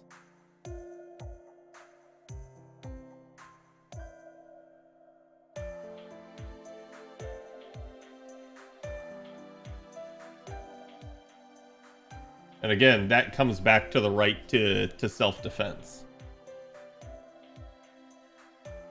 We didn't fire the first shot here. At least, I should say this. The humanity of proper human history did not fire the first shot. An individual did. And we are also correcting that. Hashtag not our Chaldea.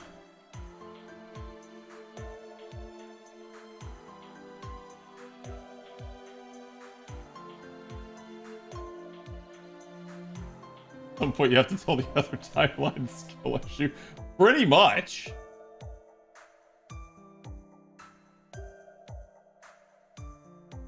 The other timelines are how the kids would say, getting mogged.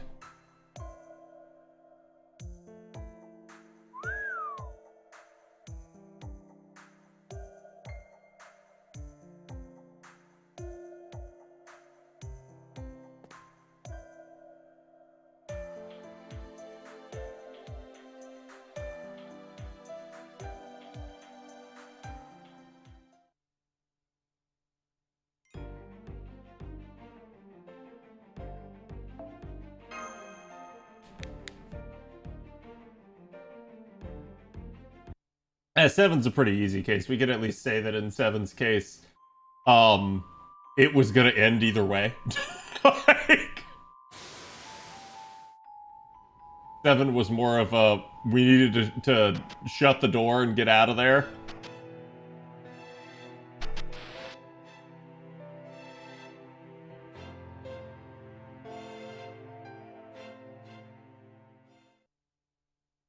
How did they never invent popcorn? I don't know. That definitely does sound like a skill issue.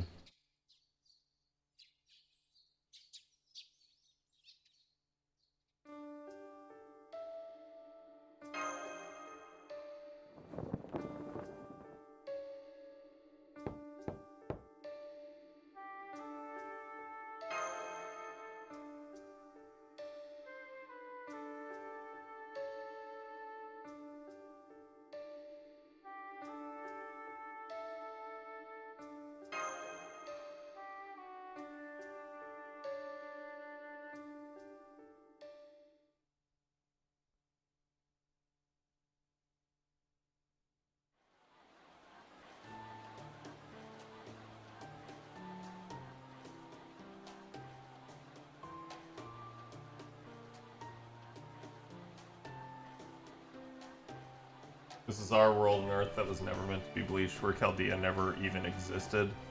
This is Earth as it was always meant to be. Yeah, and I think there's an argument there that maybe we aren't proper human history, right? But that is a question for the future.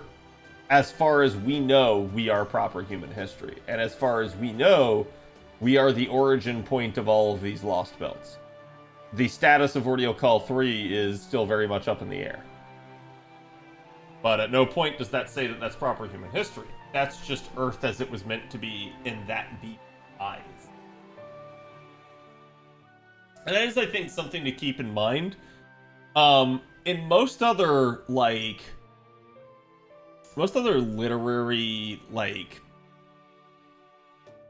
items that exist out there, we can maybe make an argument that you can trust everything that's being told to you implicitly. Fate is not one of those. Fate has numerously used individual viewpoints and sentiments to color the narrative, and it has absolutely used the unreliable narrator multiple times. So as a result of that, you cannot expressly trust the implicit thing that a villain says to you. Just because a villain tells it to you does not mean it's correct. Because certainly we've had points where we can't even trust the narrator to tell us the truth.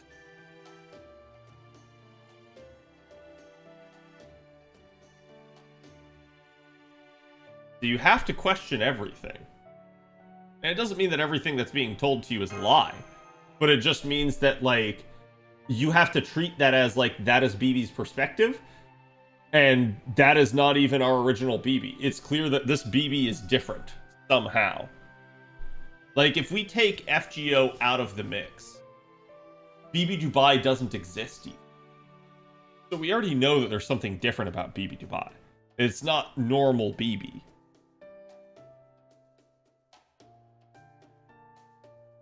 It's another eventuality of BB.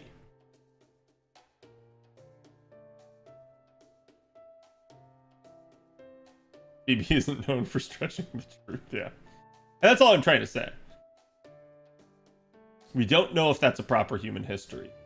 It's seemingly interesting, because, and the way I'll put it to you guys this way, when we went into LB5 and we got to Olympus, it seemed like humanity was better off than they were in proper human history.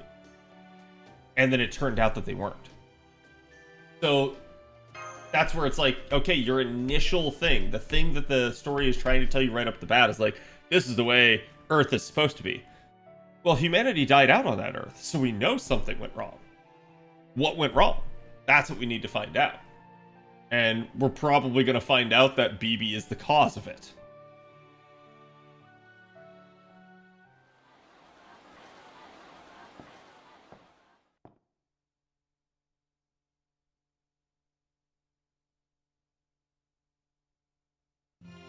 Totally not Marie Alter.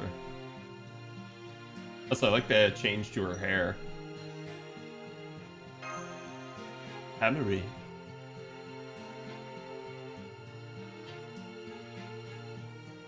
Oh, I like that. They gotta do more stuff like that, where I know they use sprites, but they need to animate them more. Kind of how we've seen them do with some of the more, like, modern visual novel stuff that Type Moon's put out. They've got to start doing that stuff here. It does really feel like it brings a visual novel to life when you see the characters actually move and not just, like, freeze frame their way through things.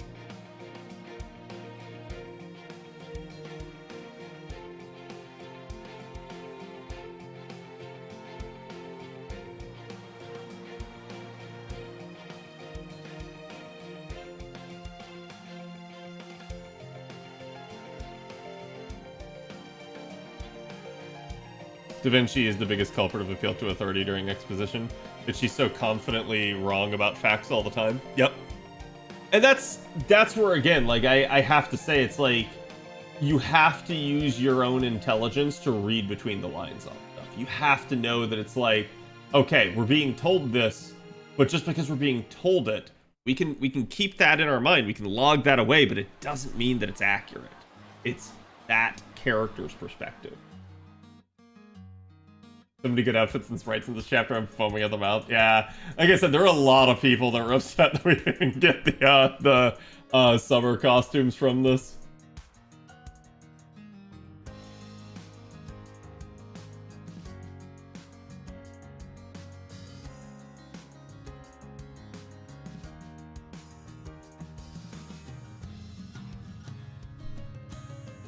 Because of the Fifth Holy Grail War, because we still haven't figured out what happened in OG Fiyuki and Marie's dad.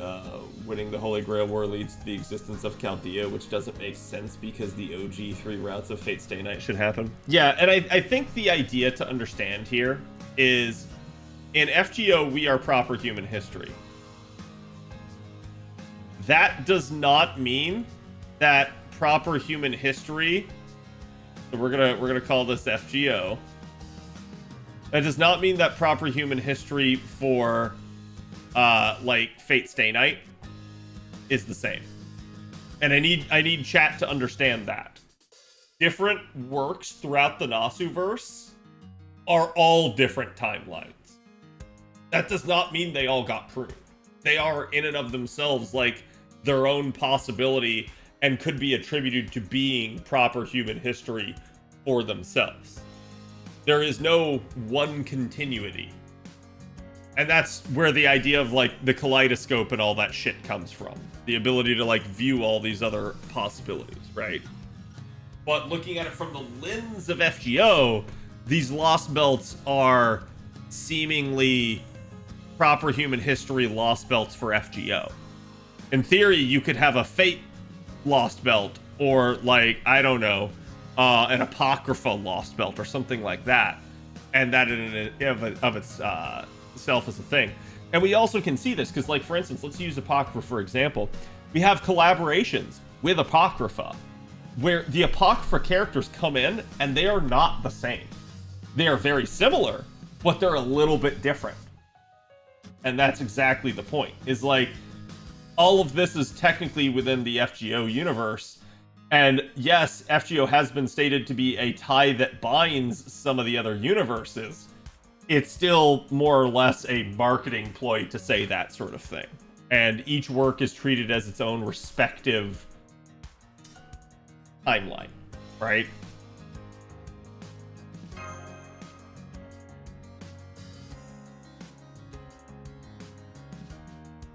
Elia is sort of like a computer that continuously deletes unusable files, lost belts.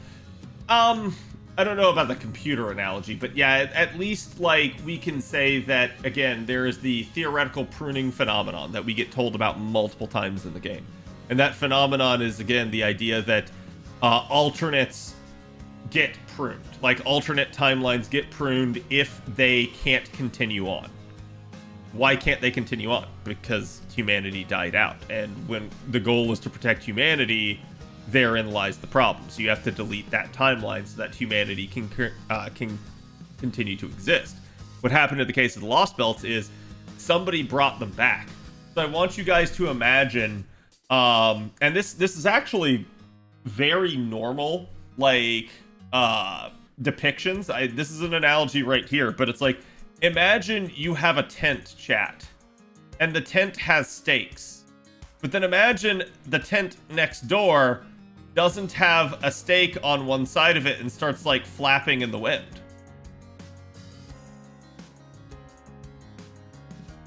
If it's flapping in the wind, it's gonna rip and tear.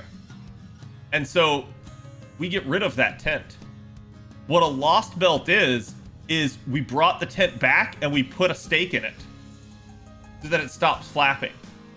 And why do I say that this is like imagery that Fate uses all the time? This is actually the exact same analogy that they use for explaining how the inner sea works. The inner sea of the planet, basically Avalon, where, again, the mystics go to at the turnings of the age, is pinned to the surface, to actual stuff, by an anchor. That anchor is Rongominiad. That's how I know about this stuff.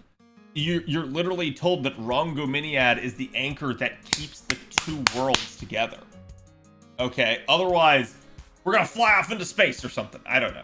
They never really explain what happens if we don't. But the idea being that you need that. You need that anchor point. And that's what's being used to bring the Lost Belts back and keep them from dissolving. Keep them from tearing themselves to shreds. The tree is the anchor. It's what's allowing that timeline anomaly to continue to exist. Fuck those trees. Loki, gonna have to read the OG Singularity. The OG Singularity is really interesting, and if you want some additional like food for thought, go watch Moonlight Lost Room. Lost Room is really, really like thought provoking when you start thinking about the big like theories of FGO.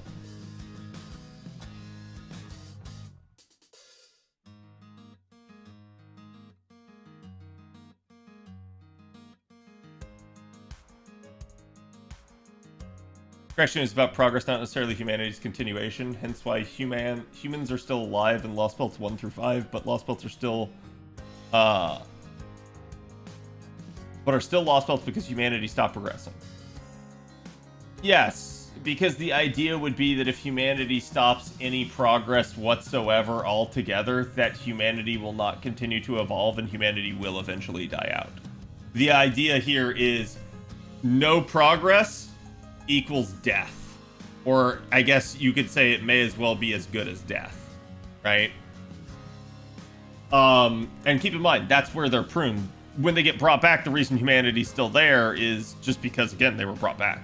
They were usually brought back. Lost Belts had a point of no return.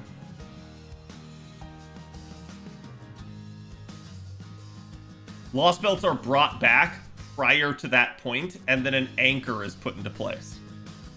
Just so you guys are aware. Like, that is what we are told about the Lost Belts. So, we always get brought back before the pruning, an anchor's put into place, and then corrective measures are taken to try to let it continue on, right? But, yeah, I think truly we don't really need to care too much about why they were pruned. They were pruned. They were viewed to be obsolete. They were viewed to be incapable of continuance, right? So as a result, it is what it is. Bookie spoils the next 5 years of plot. But to be fair, I don't think it does spoil. And this is the idea, like, I go back to talking about, I was once accused of spoiling people with a thumbnail. And it's hilarious because so many other content creators actually straight up do that. And I always try not to do that. But I was accused of it because I used a thumbnail of Habitrot for Habitrot's video of her firing off her MP, and someone's like, that's spoilers. No, it's not. And if you know, you know. Like, if you know that that is potentially revealing a spoiler, you're spoiling people by saying it out loud. Because it's not a spoiler at face value. People can't tell it's a spoiler. So it's the same thing with, like, Moonlight Lost Room. The more you think about it, the more you might be able to catch on to things, but you're still not going to be able to figure it all out. You'll just have theories. And it will definitely tease you as to the future plot, but it won't full spoil you.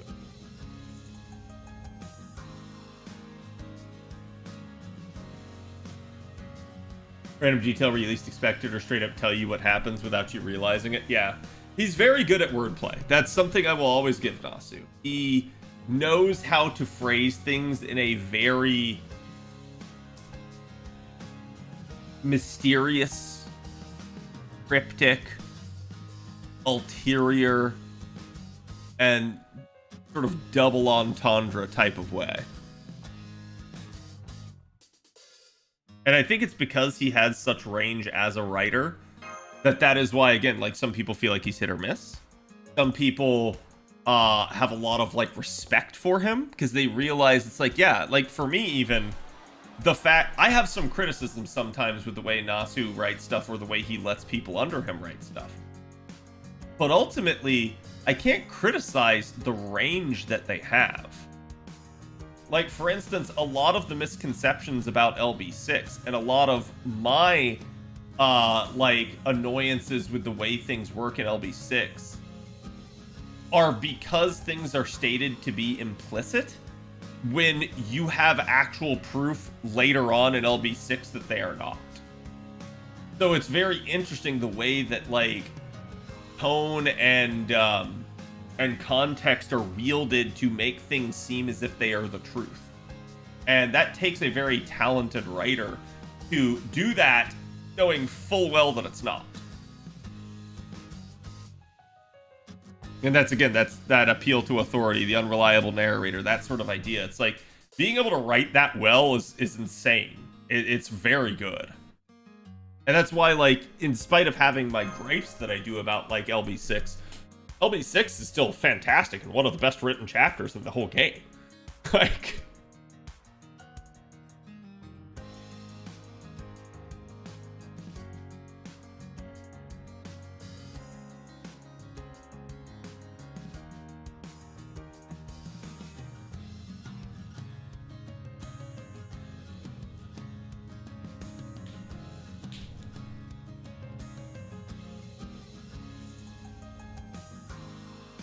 Oh, the gun was just a thing of her arsenal? Yeah.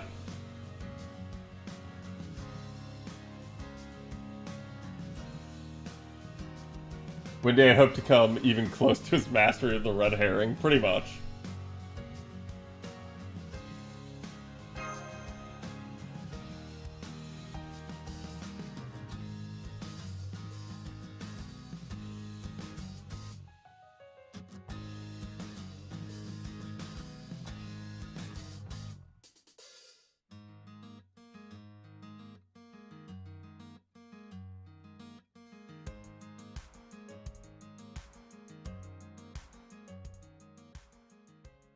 Recontextualize stuff he forgot about years ago.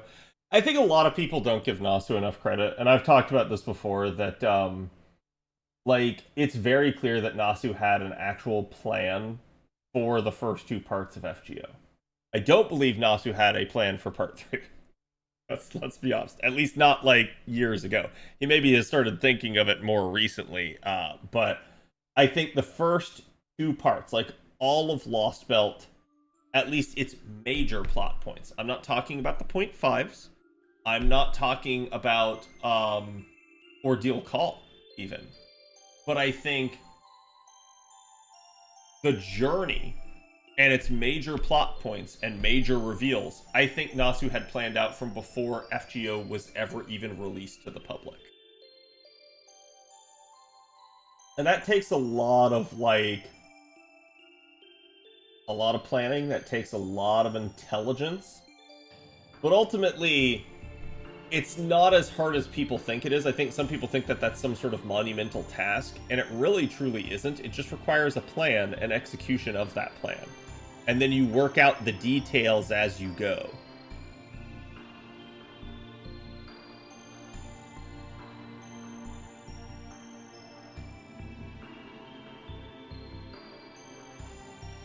He said part 2 finale was playing when part 2 started. Yeah, but he also has said that certain things were already, like, well known. That he knew what he was going to do with certain characters. Like, he talked about the route that they wanted to take MASH in was known from the beginning. So it's like, when you start hearing that, you start to realize, like, oh, he really did kind of plan a lot of this. Doesn't mean he planned everything, but it is an interesting thing. Nasu chuckles Chekhov's gun like tennis balls.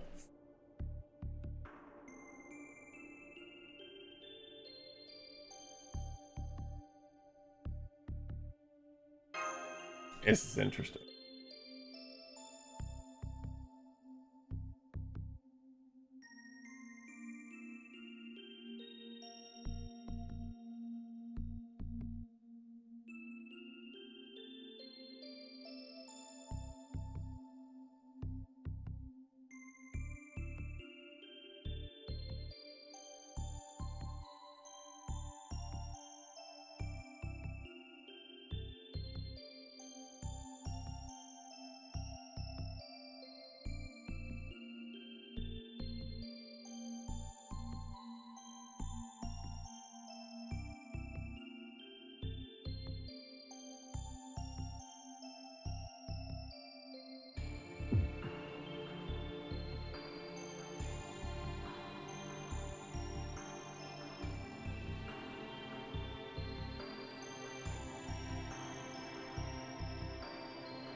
I bit my lip.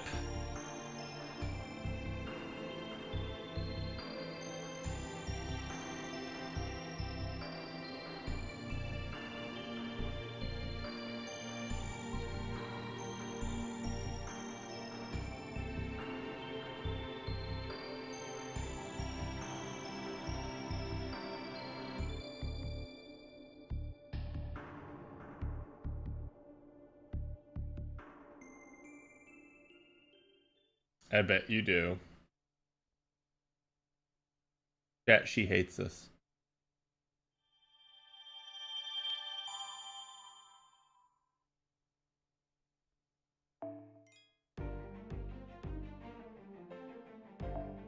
Okay, chat, we managed to finish sections 13 and 14 tonight. We got section 1 of OC3 done, so we're well on our way.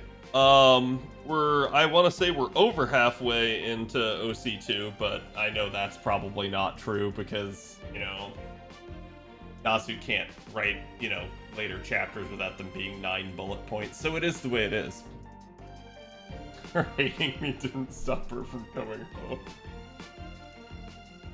But alright, chat, we're gonna end it here. Let me find some bottled love. I see Mr. Kaido Fuma on again. Go give him some love. He's doing more artwork. Again. Chat, I will not be back until next week. Literally next 2 days we are busy, and then this weekend we are going down to visit her family for her niece's birthday. So I'll have to see you guys later. But again, thank you guys for being here. Thank you guys for watching the collab with Tutu and the Rolls, and I hope to see you guys for the next one. Later.